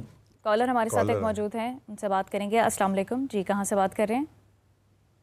وعلیکم السلام، میں محمد احمد بات کرتا ہوں لاہور سے، اور میرا کوشچن سر ذرا آپ سے ہے کہ جو قرآن پاک نازل ہوا ہے رمضان میں، وہ کس حوالے سے انڈیکیٹ کیا جاتا ہے؟ یہ لوہے قرآن کے اوپر نازل ہونے کے بارے میں بتایا جاتا ہے جو اس دنیا میں نازل کیا گیا، جو پہلی وحی آئی تھی؟ جی زریاب صاحب سے بھی ہم یہ سوال کریں گے، پروفیسر صاحب پہلے آپ اس سوال کا جواب دیجیے جو جناب نے بھی کیا ہے۔ قرآن کریم کی جو وحی ہے وہ لوہے بسم اللہ الرحمن الرحیم قرآن پہ تھا، وہ اس کا مطلب قرآن کریم میں آتا ہے شہر رمضان الذی انزل فیہ القرآن، سورۃ البقرہ میں دوسرے پارے میں، کہ یہ رمضان المبارک وہ مہینہ ہے کہ جس میں اللہ تعالیٰ نے قرآن کریم نازل کیا ہے۔ تو یہ قرآن مجید کا جو نزول ہے یہ لوح محفوظ سے آسمان دنیا کے اوپر نزول ہے جی، یہ اس نزول سے مراد یہ ہے، اور اس کے بعد پھر قرآن مجید کا نزول جو ہے وہ رسالت مآب صلی اللہ علیہ وسلم کے اوپر ہوا ہے۔ باقی جو اس آیت میں ہے کہ رمضان المبارک میں قرآن مجید نازل ہوا، اس سے جو صحیح ترین روایت ہمیں ملتی ہیں اس سے یہی پتہ چلتا ہے کہ جو ہے وہ لوح محفوظ سے قرآن پہلے آسمان دنیا پہ نازل ہوا، اور آسمان دنیا کے بعد پھر رسالت مآب پہ نازل ہوا ہے۔ ٹھیک، زریاب صاحب آپ بھی ذرا اس سوال کا جواب دے دیجئے، لوح محفوظ پر تھا یا پھر اس کے بعد دنیا میں آیا، کیا حساب تھا؟ اچھا، پہلے تو یہ بات ایک میں کر دوں کہ جو ہمارے پروگرام کا اسپرٹ تھا الحمدللہ اسی کے تحت ہم ماشاءاللہ، اللہ کا بڑا احسان ہے اور میں تمام لوگوں کا شکر گزار ہوں کہ اس کے تحت اس کے مطابق ہم ماشاءاللہ پہلی وحی کو ریسرچ کے اس مدار میں لے آئے ہیں جہاں پہ اس سے ریلیٹڈ تمام چیزیں ڈسکس ہو رہی ہیں۔ کوئی چیز بیچ میں معتبر ہوگی، کوئی نہیں ہوگی، کوئی مصدق ہوگی، کوئی نہیں ہوگی، یہ ساری چیزیں ساتھ ساتھ ڈسکس کرتے رہیں گے ہم۔ بیچ میں یہ ایک انہوں نے اپنی رائے بھی دی مہمان نے، اور انہوں نے اپنا ایک بڑا مصمم بلیف اسٹیبلش کیا کہ حدیث اور قرآن کے فرق کا، تو یہ ساری چیزیں سننے والوں کے لیے ضروری ہیں، جو بھی ہمیں سن رہے ہیں، جو کوشچنس کر رہے ہیں خاص طور پہ کال کر کے، وہ اس چیز کو ضرور سنیں سمجھیں کہ کس طرح سے نقطہ نظر اسٹیبلش ہوتا ہے، کس طرح سے اس کو بیس کی دی جاتی ہے، اس کا استدلال کس چیز پہ ہوتا ہے، جس چیز پہ استدلال ہوتا ہے اس کے مصدقہ ذرائع کون سے ہوتے ہیں، یہ سارا کا سارا سیکوینس ہم انشاءاللہ اس پورے رمضان کے پروگرام میں دیکھیں گے۔ اسی کانٹیکسٹ میں آپ کے سوال کا جواب دیتا ہوں کہ اللہ سبحانہ وتعالیٰ نے جب قرآن پاک کا نزول کا ذکر کیا ہے، دو چیزیں میں آپ کو بتاتا ہوں کہ جو بیچ میں ایک سوال کہیں اور سے بھی آیا قدر کا، یہ قدر کا ڈفرنس ہے، قدر کسے کہتے ہیں، مقدر کسے کہتے ہیں، تقدیر کسے کہتے ہیں، یہ اس چیز کا ڈفرنس ہے۔ اللہ تعالیٰ کے جو کلام سے ہمیں چیزیں ملتی ہیں لوح محفوظ کے بارے میں، لوح محفوظ میں وہ تمام چیزیں رقم ہیں جو اللہ سبحانہ وتعالیٰ نے تا ابد رقم کر دی ہیں، یہ کبھی بھی چینج نہیں ہوگی۔ لوح محفوظ کا مطلب یہ ہے کہ وہ اب محفوظ کر دی گئی ہیں، اس میں کوئی چیز اب آلٹر نہیں ہوگی۔ اگر کوئی چیز آلٹر ہوگی تقدیر میں بھی تو مقدر میں وہ پہلے سے لکھی جا چکی ہوگی کہ یہ آلٹر ہوگی۔ میں یہ ریپیٹ کر دیتا ہوں، اگر کسی کی دعا سے کسی کی جان بچ جاتی ہے، کسی ایکسیڈنٹ سے کسی کی جان چلی جاتی ہے، یا کچھ بھی ایسا سانحہ وقوع پذیر ہوتا ہے جو سانحہ بظاہر کسی ٹائم لائن سے اچانک سے کوئنسیڈنٹلی نظر آتا ہے، کوئنسیڈنس کی صورت میں نظر آتا ہے، تو وہ بھی لوہے محفوظ میں یا مقدر میں لکھا جا چکا ہے کہ یہ چینج ہوتا، اس کی ماں نے دعا کرنی تھی تو پھر اس کی زندگی بچنی تھی، یا اس کا ایکسیڈنٹ ہونا تھا تو اس کی زندگی چلی جانی تھی. یہ تقدیر میں تو آلٹریشن ہوتی ہے، کیونکہ تقدیر اللہ تعالیٰ نے بہت حد تک، مکمل نہیں، بہت حد تک ہمارے کنٹرول میں دے دی ہے. کیونکہ اگر وہ ہمیں اختیار نہیں دیں گے تو ہماری اکاؤنٹیبلٹی کا سٹینڈرڈ معیار کھڑا نہیں ہوتا. اگر میرے اختیار سے کوئی چیز لے لی جاتی ہے تو مجھ سے اس کا سوال نہیں کیا جا سکتا. اختیار ہی وجہ ہے اکاؤنٹیبلٹی کی. تو there are certain level of اختیار جو ہمارے پاس موجود ہیں جو تقدیر سے ریلیٹڈ ہیں. جو چیزیں ہماری لکھی جا چکی ہوتی ہیں وہ مقدر سے ریلیٹڈ ہیں. جو چیزیں ہم اپنے لیے لے کے آتے ہیں وہ نصیب سے ریلیٹڈ ہے. اس کو ہم ڈسکس کریں گے اس سوال کے نقطہ نظر سے، شان نزول آف قرآن کے نقطہ نظر سے، کہ لوح محفوظ میں جو قرآن پاک محفوظ ہو چکا ہے اس کا نزول دنیا میں کس صورت میں ہوگا. وہ آقا علیہ الصلوۃ والسلام کے اوپر جب وحی آتی ہے یا انبیاء علیہ السلام کے اوپر جب بھی وحی آتی ہے تو اللہ سبحانہ وتعالیٰ قرآن کریم میں کہتے ہیں کہ میں نے ان کے دلوں میں، ان کے صدور میں، ان کی روح کے اندر وہ علم جو ہے وہ ڈال دیا ہے. اب جب میں وہ روح عیاں کرتا رہوں گا. قرآن پاک میں اللہ تعالیٰ نبی پاک صلی اللہ علیہ وسلم سے کہلواتے ہیں قل یا ایھا الناس قد جاءکم الحق من ربکم، یعنی یہاں وہ کیا کہہ رہے ہیں تمام انسان سے کہ تم پر تمہارے رب کی طرف سے حق عیاں ہو گیا. عیاں کا مطلب کیا ہوتا ہے؟ انگلش میں ہم کہتے ہیں ریویل، ریولیشن. یعنی قرآن کی آیت کی ریولیشن کہاں سے ہو رہی ہے؟ دل سے، صدر سے، روح سے حق کھل کے عیاں ہو رہا ہے. یہ جو منصور کو پھانسی چڑھایا گیا تھا، منصور نے کیا غلطی کی تھی؟ اس نے کہا تھا انا الحق، مجھے اپنے اندر حق نظر آ گیا ہے. اس نے جس الفاظ میں کہا تھا اس الفاظ کی پھانسی ہوئی تھی، اس کو سزا ہوئی تھی، جو بھی اس کو سزا دی گئی تھی. لیکن جس بیان کا وہ ذکر کر رہا ہے وہ تو قرآن پاک میں کہہ رہا ہے قل یا ایھا الناس قد جاءکم الحق من ربکم، یعنی آپ پر حق عیاں ہو گیا. اب حق کیسے عیاں ہوا؟ یہ جو نزول ہے قرآن پاک کا آقا علیہ الصلوۃ والسلام کے اوپر، یہ نزول بتاتا ہے کہ حق عیاں کر دیا ہے اللہ سبحانہ تعالیٰ نے نبی پاک صلی اللہ علیہ وسلم کے تھرو. نبی پاک صلی اللہ علیہ وسلم کی ہی گفتگو حدیث ہے، نبی پاک صلی اللہ علیہ وسلم کی گفتگو ہی قرآن ہے. قرآن بھی ہمیں انہی کے الفاظ سے ملتا ہے، حدیث بھی انہی کے الفاظ سے ملتی ہے. فرق کہاں آتا ہے؟ قرآن کی حفاظت جو ہے، قرآن کا ڈیفنس، حفاظت کا مطلب ہے ڈیفنس. قرآن کے اوپر جب بھی سوال آئے گا، یہ سمجھے گا بات، یہ میں کی بات بتا رہا ہوں اس آیت کے ریفرنس سے جس میں اللہ تعالیٰ نے قرآن کی حفاظت کی بات کی ہے. قرآن کے اوپر جب بھی اٹیک آئے گا، چاہے وہ ذہنی اٹیک ہو، علمی اٹیک ہو، خیالی اٹیک ہو، منطق کا اٹیک ہو، کچھ بھی ہو، تو اس کا ڈیفنس قرآن خود کرے گا اپنے لاجک سے. ان کی آیات خود کھل کے بیان کریں گی اور جواب دیں گی. حدیث کے البتہ حفاظت کا ذمہ ایسا کوئی نہیں ہے. اس کی حفاظت ہم نے کرنی ہے، مومنین نے کرنی ہے. اور اس کی حفاظت کیسے ہوگی؟ جب اس کے اوپر اٹیک آئے گا، علمی اٹیک آئے گا، کسی قسم کا اٹیک آئے گا، تو ہم نے ڈیفنس اسی طرح نکالنا ہے جیسے قرآن ہمیں ڈیفنس سکھاتا ہے اپنا. ہم نے دیکھنا ہے کہ کون سی چیز قرآن کے ساتھ کوئنسائیڈ ہوتی ہے، کون سی ہسٹری کے ساتھ کوئنسائیڈ ہوتی ہے، کون سی پرسنل پروفائلنگ کے ساتھ کوئنسائیڈ ہوتی ہے اور کون سی نہیں ہوتی. پھر وہ کہیں سے بھی ملے، کسی سکہ آدمی سے بھی ملے، اگر وہ قرآن سے کانٹرڈکٹ ہوتی ہے تو شک کی گنجائش آ جائے گی.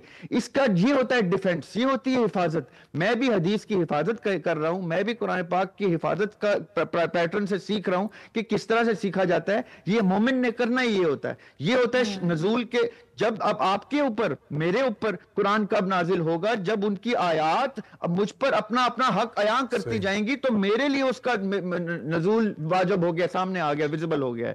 ویسے قرآن کا نزول تو لوح محفوظ میں موجود ہے، کب سے موجود ہے؟ آدم علیہ السلام کہتے ہیں کہ میرے بھی آنے سے 40 ایک اور سال سوال پہلے ذہن میں آتا ہے کہ قرآن کے کلام کا معیار پھر کیسے لایا جائے کہ ہم اس کو بھی سمجھ سکیں اور پھر اس سے احادیث کو بھی سمجھ سکیں. اس نقطے پر ہم پھر آئیں گے. مسرت آپا ہمارے ساتھ پروگرام میں موجود ہیں اور بہت دیر سے وہ ہماری گفتگو سن رہی ہیں. مسرت آپا، سیر حاصل، آپ سوشل ورک کرتی ہیں، کئی لوگ اور بھی سوشل ورک کرتے ہیں، بہت سارے لوگوں کو سراہا جاتا ہے، کئی لوگوں کو کرٹیسائز بھی کیا جاتا ہے. جی، تو ابھی تک آپ کی اس لائف جرنی میں سوشل ورک کے حوالے سے کبھی کچھ ایسا واقعہ پیش آیا ہو کہ آپ کو کرٹیسائز کیا گیا ہو لیکن آپ اس پر مضبوطی سے ڈٹی رہیں، آپ کو پتہ تھا کہ میں ٹھیک کر رہی ہوں؟ میں اپنے اعمال کی ذمہ دار ہوں جی، اور دوسرے اپنے اعمال کی ذمہ دار ہیں. اگر میری نیت صاف ہے اور اس کا مقصد جو ہے وہ اللہ تعالیٰ نے جو مجھے ایک ہمت دے دی، ایک طاقت دے دی کہ میں اس کے کائنات کے جو لوگ ہیں، جس کو اس نے مخلوق جو ہے ان کے لیے کچھ بہتر کر سکوں، تو میں ضرور کروں گی. ہاں، اگر آپ کو میرے اس بہتر کرنے میں کوئی اعتراض ہے تو آپ مجھے ضرور بتائیں، کیونکہ ہو سکتا ہے کہ آپ کی تنقید سے میں اور بہتری کر سکوں. لیکن اگر آپ کی تنقید صرف برائے تنقید ہے، اس کا مجھے اثر نہیں ہوتا اور ہونا بھی نہیں چاہیے. اور وہ وہی والی بات ہے کہ شاید اللہ تعالیٰ ہی مضبوطی دیتا ہے. ہمیں ہر چیز جو کسی انسان کے لیے اس کو بہتر زندگی کی طرف لانا، یہ بچیاں جو جلا دی جاتی ہیں، اگر وہ مجھ سے یہ سوال کریں کہ میں نے ایسے کیا کیا جو مجھے جلا دیا، مجھ سے تو فلاں جو ہے نا وہ اور بھی زیادہ اچھے حالات مطلب اچھی نہیں ہے یا وٹ ایور، تو اس کا جواب جو ہے وہ اگر میں صحیح طریقے سے نہیں دے پاؤں گی تو شاید میں عالم دین کے پاس جاؤں گی، اسکالرس کے پاس جاؤں گی کہ مجھے بتائیے میں اس کا کیا جواب دوں. اور وہاں پر پھر میں سمجھتی ہوں کہ میرے لیے آسانیاں ہو جاتی ہیں. تو جہاں کوئی تنقید ہوتی ہے وہاں پہ کوئی نہ کوئی مثبت بات بھی مجھے بتائی جاتی ہے. اور مثبت بات جو ہے وہ ہمیشہ آپ کو آپ کے ایسے لوگ بتاتے ہیں جن کی نیتیں اسی طرح سے صاف ہوں، جس میں آپ اپنی نیکی کے عمل میں اور بہتری کرنا شروع کرتے ہیں. بے شک. اچھا، آپ کے پاس تیزاب گردی کے بہت سے واقعات آتے ہیں، کیسز آتے ہیں، تو اس کی بنیادی وجہ کیا ہے؟ یہ مردوں کی جانب سے جو ظالمانہ رویہ ہے، اس کی اصل وجہ کیا سمجھتی ہیں؟ تربیت میں خرابی ہے، تعلیم نہیں ہے، اصل بنیادی نقطہ کیا ہے؟ مذہب سے دوری ہے، کیونکہ ہر وہ چیز جس ریزن سے ان کو جلایا جاتا ہے وہ سب قرآن میں موجود ہے. ٹھیک ہے. اور قرآن کے بعد پھر رسول پاک صلی اللہ علیہ وسلم کے آپ حیات طیبہ کو دیکھیں، آپ سوچتے نہیں ہیں، آپ سمجھتے نہیں ہیں، آپ اس چیز کو ایکسیپٹ ہی نہیں کر رہے ہیں. اگر ایک مرد کی انا جو ہے وہ یہ ہے کہ میں عورت کو نیچے کر دوں یا میں اس کی بات نہ مانوں، یا تو اس کا طریقہ بھی ہو سکتا ہے نا. ضروری ہے کہ آپ اس کو جلا دیں. اگر ہو سکتا ہے وہ عورت غلط ہو سکتا ہے کہ اس کا انداز غلط ہو سکتا ہے وہ آپ کو سمجھا نہیں پا رہی ہو، تو وہ تمام چیزیں بہتری کی طرف لے جائی جا سکتی ہیں جب تک آپ ایک مثبت سوچ لے کر چلیں اور اس کو سمجھیں. نہیں سمجھ پا رہے تو پلیز سمجھنے کی کوشش کریں، کیونکہ ایک ایک چیز مطلب ابھی جیسے میں نے پہلے بتایا تھا کہ کیا قرآن میں جہیز دینے کے بارے میں اگر آپ دیکھیں، پھر رسول پاک صلی اللہ علیہ وسلم کو کہ ایک بیٹی جو ہے اس کو کیا جہیز ملا، یا کیا کوئی بچی جو ہے وہ اپنی پسند کی شادی نہیں کر سکتی ہے. اجازت ہے اپنے جو ان کے ولی ہوتے ہیں لیکن ایک طریقہ ہے، ہر چیز طریقہ ہے نا. بالکل اسی طرح سے اگر وراثت کے اوپر اس کو جلا رہے ہیں تو کیا لکھا نہیں ہے؟ ایک ایک چیز تو کھل کے لکھی ہوئی ہے. بیوی نہیں ہے تو بچیاں ہیں، بچیاں نہیں ہیں تو فلاں، مطلب ایک ایک چیز لکھی ہوئی ہے. کتنا مل جائے گا آپ کو اس سے. پھر آپ اپنی اس انا کو اپنے اس کو ماریں تو آپ کی زندگی بہتر ہو جائے. ماں ہے.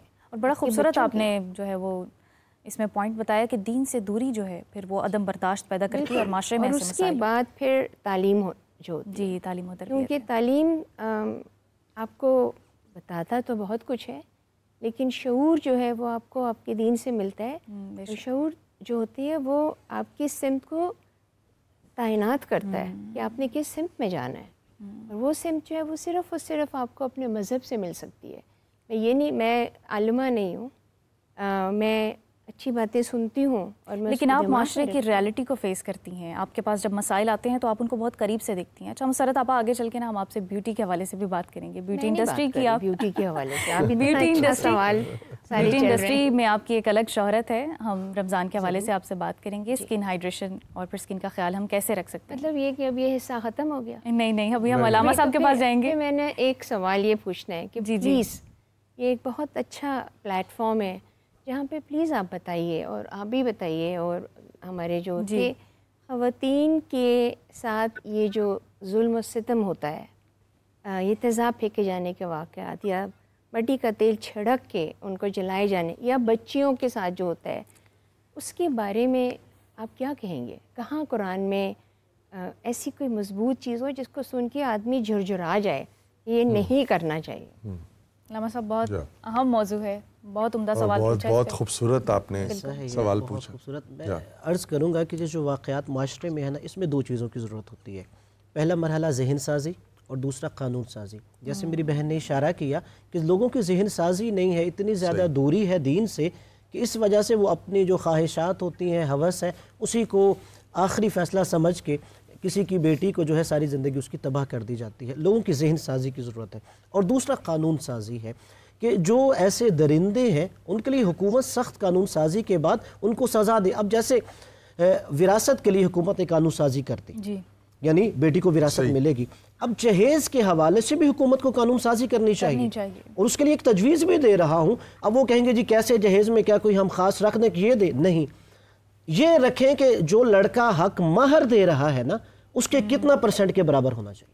لیکن یہاں پہ تو ایک عجیب حالت یہ ہے کہ ہماری چیف منسٹر صاحبہ نے ایک جو مستحق بچیوں کے لیے ایک اجتماعی شادیوں کا جو پلان کیا تو اس میں بھی ایک جہیز کے نام پہ انہیں وہ چیز دی جاتی ہے. تو یہ میں نے اس پہ ایک کالم بھی لکھا تھا کہ جہیز کا تو اسلام میں کوئی تصور ہی نہیں ہے, اور اگر ہمارے حکمران جو ہیں وہ خود اس کی ترغیب دیں گے اور خود اس عمل کو اپنائیں گے تو اس سے کیا میسیج ملے گا.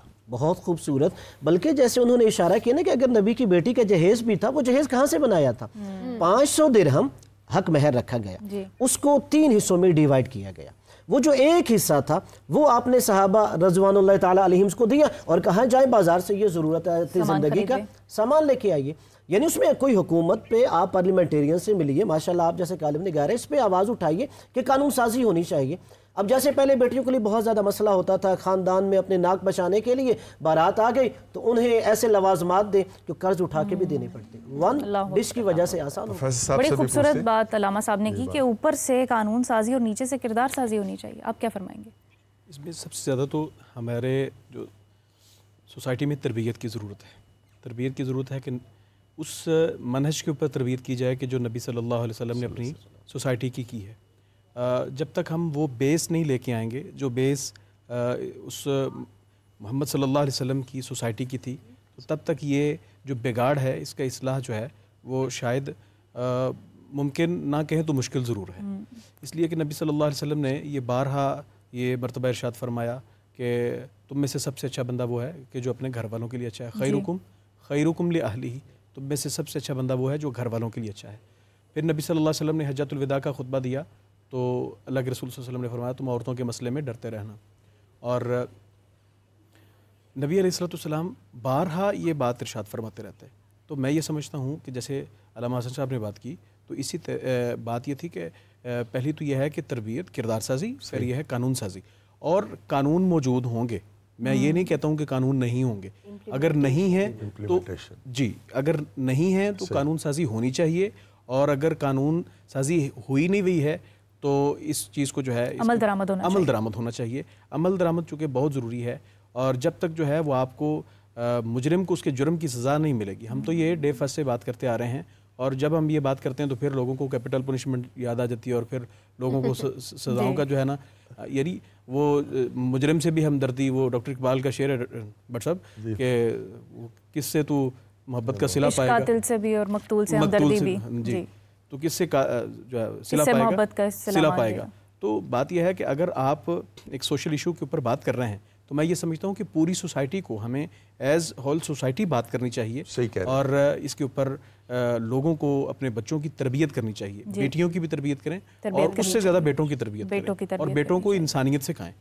یہ کم از کم سوری مگر میں آپ کو یہاں پہ ذرا سا یہ بتانا چاہتی ہوں کہ بہت سی دفعہ جو پرپیٹریٹرز ہوتے ہیں, جو مجرم ہوتے ہیں, وہ پکڑے جاتے ہیں تو گھر والے جو ہیں وہ جلی ہوئی بچیاں جو شاید نزائی حالت میں ہوں یا بچ بھی جائیں, تم معاف کر دو تمہیں جنت ملے گی, کیونکہ اللہ تعالیٰ کو ایموشنل بلیک میل کیا جاتا ہے, معاف کرنے کا عمل جو ہے وہ پسند ہے. اور وہ بچیاں جو ہیں وہ اور ان سے کچھ پیسے لے لیے جاتے ہیں. ان تمام چیزوں کے اوپر اگین میں سمجھتی ہوں کہ یہ بہت ضروری ہے کہ اگر معاف بھی کر دے وہ عورت جو کہ اللہ تعالیٰ کو پسند ہے, اور قانون جو ہے وہ اس کو اپنا راستہ ضرور لینا چاہیے. معاشرتی جو برائی ہے, صحیح کہہ رہی ہیں آپ, اس کو اگر آپ دیکھیں وہ جو ریپ کے کیسز ہیں ان میں اگر اب سلو بھی, پہلے یہی ہوتا تھا کہ اگر کسی کے ساتھ بدفعلی ہوئی, بعد میں کوئی پیسہ دیا, سلو ہو گئی, کیس ختم ہو گیا. اب حکومت نے قانون سازی کی کہ اس کیس میں سلو نہیں ہو سکتی. اگر وارث معاف بھی کر دے گا تو اس مجرم کو سزا دے گی. بہت اچھا ہے کہ وہاں پہ اگر حکومت قانون سازی کر دے کہ وہاں معافی کا حق نہیں ہے, پھر تو ہر کوئی معافی کا ہی طلبگار ہوگا. اچھا اب ہم ذرا آتے ہیں زریاب صاحب کی طرف. زریاب صاحب یہ جو خواتین کے حقوق کی اتنی پامالی ہوتی ہے ہمارے معاشرے میں, روز کوئی نہ کوئی ایسا واقعہ ہمارے سامنے آتا ہے, تو آپ کا اس حوالے سے کیا موقف ہے کہ خاص طور پہ ہم جب اپنے دین کے حوالے سے دیکھتے ہیں تو آپ صلی اللہ علیہ وسلم نے جو خواتین کے حقوق کا اتنا زیادہ تحفظ کیا, چاہے وہ بیٹی ہے چاہے وہ بیوی ہے, تو اس حوالے سے آپ کیا کہیں گے؟ دیکھیں بڑی اچھی سب نے اپنی رائے کا اظہار کیا ہے. ایک چیز میں ایڈ کر دوں, کیونکہ ابھی تک جو مجھے سننے میں آئی چیز وہ ذہن سازی اور قانون سازی آئی ہے. ایک چیز اور ایڈ کر دیں جو باقی گفتگو سے بھی یہی سنائی دے رہا تھا, وہ ہے کردار سازی. کردار سازی ہوگی تو قانون سازی بھی ہو پائے گی. قانون سازی کیونکہ جو قانون نافذ کرنے والے ادارے ہیں یا جو لیجسلیشن ہے یا انفورسمنٹ کی ہے, ان کا کردار جب اس لیول کی اس پیک پہ آ جائے گا کہ ان کے گھروں کی بیٹیاں ان کے گھروں کے بیٹے ایک دوسرے کے لیے محفوظ ہوں گے, تب وہ قانون بھی ایسا سیٹ کریں گے. جن کے اپنے گھروں کے بچے ہی محفوظ نہیں ہیں دوسرے گھروں کے بچوں سے, جن کے بیٹوں سے دوسروں کی بیٹیاں محفوظ نہیں ہیں, وہ قانون سازی کرنے بیٹھ جاتے ہیں. سب سے بڑے جو طاقت کے اور غیر یعنی بے جا طاقت کے استعمال والے لوگ ہوتے ہیں وہی تو قانون سازی کے اداروں میں بیٹھے ہوتے ہیں. وہی انہی کی تو ایک کال کے اوپر رستے کھل جاتے ہیں تو لوگوں کی, پولیس والوں کی نوکریاں سسپینڈ ہو جاتے ہیں. وہی جو قانون ساز جس کی بات آپ کر رہے ہیں, قانون سازی بعد میں آئے گی, کردار سازی پہلے آئے گی. کردار سازی پہلے ہوگی. زریاب صاحب ہمارے پاس وقت بہت کم ہے, سوالات بھی بہت زیادہ ہیں اور کالز کا سلسلہ بھی بہت زیادہ ہے, تو یہاں پر ایک کالر موجود ہے, ان کی کال لے لیتے ہیں. السلام علیکم, کون ہے, کہاں سے بات کر رہے ہیں؟ عدیلہ کاظمی چکوال کر رہی ہوں. جی محترمہ, کہاں سے بات کر رہی ہیں آپ؟ جی عدیلہ کاظمی فرام چکوال سے بات کریے. جی فرمائیے. جی میرا کوشچن سر دریاب سے ہے. کوشچن میرا یہ ہے کہ کشف الہام اور وحی میں کیا فرق ہے؟ جی ٹھیک ہو گیا, آپ کے سوال کا جواب لیتے ہیں زریاب صاحب سے. جی زریاب صاحب, میرا بھی اگلا سوال یہی تھا کہ چونکہ ہم پروگرام کے اینڈ پر, تو وحی, کشف اور الہام. جی تھوڑا سا وقت ضرور چاہیے ہوگا مجھے اس کے لیے, کیونکہ یہ تین وہ الفاظ ہیں جن تینوں کی معرفت میں لوگوں کی عمریں گزر جاتی ہیں, اس لیے اس کو تھوڑا سا بریفلی ایکسپلین کرنے میں مجھے ٹائم لگ سکتا ہے. وہی کو ہم سب سے سپیریئر کیٹیگری کی صورت میں سب سے اینڈ میں ڈسکس کریں گے, اور الہام کو سیکنڈ میں کریں گے کیونکہ وہ بھی انٹویشن ہوتا ہے, اللہ کی طرف سے آتی ہے. اور کشف جو ہے اس کو وہاں سے ہم سٹارٹ کر لیتے ہیں, کیونکہ لوگوں کی زندگیاں ختم کشف پہ ہوتی ہیں. یہ بات سمجھیے گا پہلے, کشف ایک سفر ہے, ایک معرفت کے رستے کا سفر ہے, جس سفر کی انتہا کشف ہے اور اس کشف کے بعد وجدان ہے. اب اس کا مطلب کیا ہے کہ جب, جیسے میں نے پہلے کہا نا, بلکہ ایک قرآن کی آیت میں نے آج اس پروگرام میں ایڈ کی تھی جس میں اللہ تعالیٰ کہہ رہے ہیں قد جاءکم, یعنی قد جاءکم الحق کا مطلب ہے کہ اب حق آپ پر عیاں ہو گیا ہے. جب یہ عیاں ہو گیا کا مطلب ہوتا ہے کیا ہے کہ اب شک کی گنجائش نہیں رہی, اب آپ کے اوپر کسی چیز کا انکشاف ہو گیا ہے. یہ بات سمجھیے گا, انکشاف ہو جانا کسی چیز کا مطلب ہی یہ ہوتا ہے کہ آپ کشف کے پروسیس سے گزر چکے ہیں. اب یعنی آپ مجھے اگر دیکھ پا رہے ہیں ٹی وی پہ, اب آپ میری شکل اپنے ذہن سے نہیں اتار سکتے, اب وہ آپ کے ذہن میں اتر گئی ہے. اب آپ چاہیں گے بھی تو آپ میرے تصور کو بھلا نہیں پا سکتے جب تک وقت اتنا گزر جائے کہ آپ مجھ سے اتنا دور رہیں, مدتیں گزر جائیں کہ کہیں میرے چہرے کا عکس آپ کے ذہن سے بھی چلا جائے. ورنہ جو چیز آپ پر عیاں ہو گئی ہے وہ انڈو نہیں ہو سکتی. وہ یہ کشف کا مطلب کیا ہوتا ہے, کسی شخص کا, کسی دل کا, کسی دماغ کا, کسی کی منزل کا, کسی کے سفر کا ایک ایسا لمحہ جب اس کے اوپر کوئی چیز عیاں ہو جائے. اب الہام کو ساتھ جوڑتے ہوئے میں اس کو ایڈ کروں گا, جب ہم انسان تفکر کرتا ہے, سوچتا ہے, تو تفکر کے رستے جو ہوتے ہیں وہ زمین سے آسمان کی طرف ہوتے ہیں, یعنی ہم پیرلل ہاریزونٹلی نہیں دیکھ رہے ہوتے، مٹیریل ورلڈ کو نہیں دیکھ رہے ہوتے، ہم کسی سپیریئر چیز کو دیکھ رہے ہوتے ہیں، تفکر تب کرتے ہیں. اور سپیریئر چیز کے دو ہی رستے ہوتے ہیں، ایک ہوتا ہے آسمان کی طرف اور ایک ہوتا ہے اپنے اندر، اپنے قلب، اپنے صدر کی طرف. یہ دو رستے ہوتے ہیں. جب ہم سوچتے ہیں تو ہماری ڈائریکشن اوپر تفکر کی طرف، آسمان کی طرف جاتی ہے، اور جب ہمارے پر الہام ہوتا ہے تو وہ دل سے، یعنی وہ صدر کے پیچھے چھپی ہوئی روح جو ہے وہ قلب کے اندر اس کا جھلک لے کے آتی ہے. اس لیے کہتے ہیں آئینہ دل کو صاف کرو، کیونکہ اس کے اندر تمہیں نظر آئے گا تمہارا محبوب جس کی تمہیں طلب ہے. جو ہمارے جو کوئی اللہ کا طالب ہے تو اس کو اللہ تعالیٰ اپنا کشف دیں گے، جس بھی صورت میں دیں گے. کسی کو آقا علیہ السلام سے محبت ہے تو ان کا کشف کسی صورت میں دیں گے. یہ وہ کشف ہے جو الہام کی صورت میں آئے گا. اور تیسری ٹرم انہوں نے کیا یوز کی؟ وحی. تو آقا علیہ السلام کے اوپر یا انبیاء علیہ السلام کے اوپر جب وحی آتی تھی تو اسی پروسیس سے آتی تھی. وہ روح سے صدر، جو موسیٰ علیہ السلام کی دعا ہے رب اشرح لی صدری ویسر لی امری، وہ کیا ہے؟ امر ربی کا ذکر ہو رہا ہے وہاں پہ کہ یا اللہ میرے صدر کو چاک کر تاکہ یہ جو امر ربی ہے یہ مجھ پہ آسان ہو جائے. یہ اتنا ڈیفیکلٹ ہے، اتنا دقیق ہے کہ اس کو الفاظ میں کیسے لے کے آؤں، وہ اتنے ایکوریٹ ورڈز ہوں کہ سمجھ آنے والے کو سمجھ جائیے. اس دعا کا خلاصہ ہے. تو یہ جو کشف، الہام اور وحی کا سفر ہے، یہ انبیاء علیہ السلام کا ایسے ہے. زریاب صاحب، ہمارے پروگرام کا وقت جو ہے وہ ختم ہو رہا ہے، اور ہم پھر کسی دوسری نشست میں کوشش کریں گے کہ آپ سے اس حوالے سے مزید بات کریں. آخر میں آپ سے مسرت آپا پوچھنا چاہتا ہوں، پچھلے دنوں میں کہیں پڑھ رہا تھا آپ نے ایک کنسیپٹ دیا حلال میک اپ کا اور حرام میک اپ کا، تو اس حوالے سے تھوڑا ہمیں مختصراً بتائیے کہ یہ کیا مطلب آپ کے ذہن میں کیا فرق ہے اس میں حلال میک اپ اور حرام میک اپ؟ 42 سال ہو چکے ہیں اس فیلڈ کے اندر.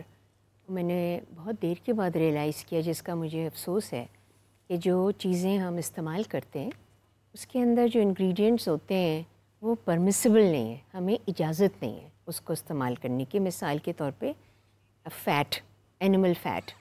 اب اینیمل فیٹ کے اوپر وہ کہتے ہیں کہ جی ہم نے اس میں پیگ فیٹ استعمال نہیں کیا، لیکن ہمارے لیے تو نان ذبیحہ اینیمل جو ہے وہ پرمیسیبل نہیں ہے. جی تو ایک تو اس چیز کو سمجھنا ضروری تھا کہ اگر میں فیٹ استعمال نہ کروں تو اس کی کیا کوئی اور چیز ہے جو اس کی جگہ استعمال کی جا سکتی ہے. بہت ساری ہیں، ٹھیک ہے. اسی طرح سے ایک بیٹل ہوتا ہے، ایک کیڑے سا ہوتا ہے جس کو کرش کرتے ہیں اور اس سے کلر لیتے ہیں، اور جو کہ لپسٹکس میں یا رنگ والے جو کاسمیٹکس ہوتے ہیں وہ استعمال ہوتے ہیں. خون نان پرمیسیبل، حرام ہے. جی ٹھیک ہے. اسی طرح سے اینیمل فیٹ، پیگ فیٹ نہیں، سارے اینیمل فیٹ جو کہ نان ذبیحہ ہیں وہ حرام ہے. تو اس کو ہم کو وہ کلر نہیں استعمال کرنا ہے. اور جب ان چیزوں کے اوپر پڑھا اور دیکھا تو ہمارے لیے اللہ تعالیٰ نے بہت سی گنجائش دی ہے. ہم وہ کلرز جو ہیں وہ پھولوں سے، پھلوں سے، سبزیوں سے، پودوں سے لے سکتے ہیں.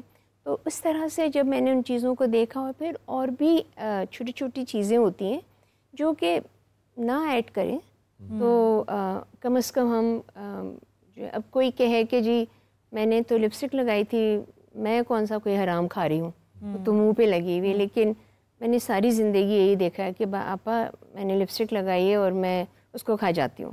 مطلب زبان پھیرتے ہیں تو وہ چلی جاتی ہے. وہ ایک چھوٹا سا ننھا سا قطرہ ہی کیوں نہ ہو، حرام تو حرام ہے، غلط ہے.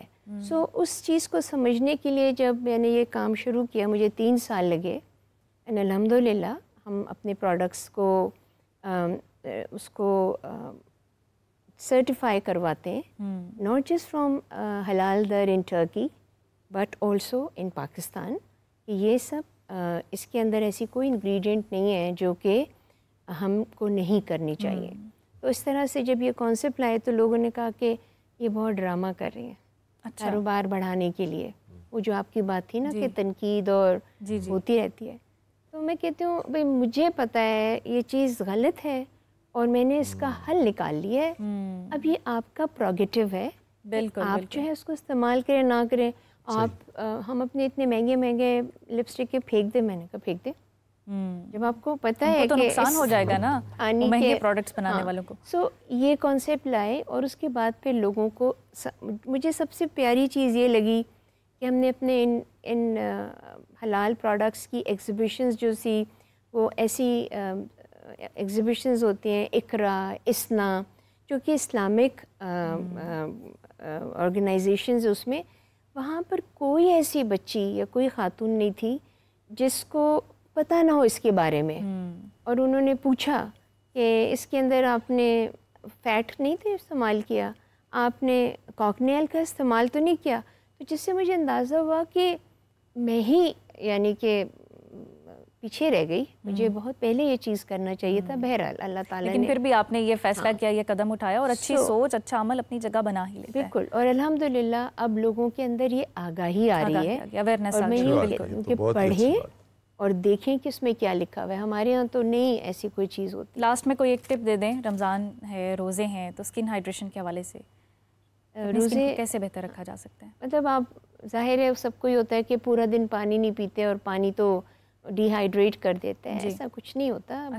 ہاں, آپ نے صبح کے وقت ایسے سحری میں چیزیں لیجئے جو کہ آپ کے ہائیڈریشن کو مکمل کر سکتی ہیں, اور شام کے وقت جو ہے وہ آپ روزہ کھول, ضروری ہے کہ آپ شکر والا شربت پئیں, لال والا. ہاں, آپ پھل کے جوسز لیجئے, وہ ساری چیزیں. اور اب تو موسم آج اس دفعہ تو بہت اچھا رمضان کو گزرے گا انشاءاللہ تعالیٰ. لیکن اپنی اسکن کا خیال رکھنا, پانی آپ 5 وقت وضو کرتے ہیں, آپ اپنے چہرے کے اوپر پانی کے وضو کرتے وقت جو ہے وہ یہ سوچ کے کرے کہ یہ میری اسکن کو ہائیڈریٹ کرے گا تو کیوں نہیں ہوگا. ثواب کے ساتھ اسکن کو بھی ہائیڈریٹ کرے. سرا طبع بہت اچھا لگا آپ سے مل کے. پروفیسر صاحب آپ کا بھی بہت شکریہ, آپ تشریف لائے. علامہ صاحب آپ کا بھی, اور احسن صاحب بھی ہمارے ساتھ موجود تھے, زریاب صاحب بھی, اور جتنے کالرز جنہوں نے ہمیں جوائن کیا اور ناظرین ہیں جو دیکھنے والے, آپ سب کا بہت شکریہ. انشاءاللہ کل بھی آپ کی خدمت میں حاضر ہوں گے. ہنستے مسکراتے رہیے, رمضان کی برکتیں اور رحمتیں سمیٹیے. ہمیں دیجیے اجازت. اللہ حافظ. اللہ حافظ.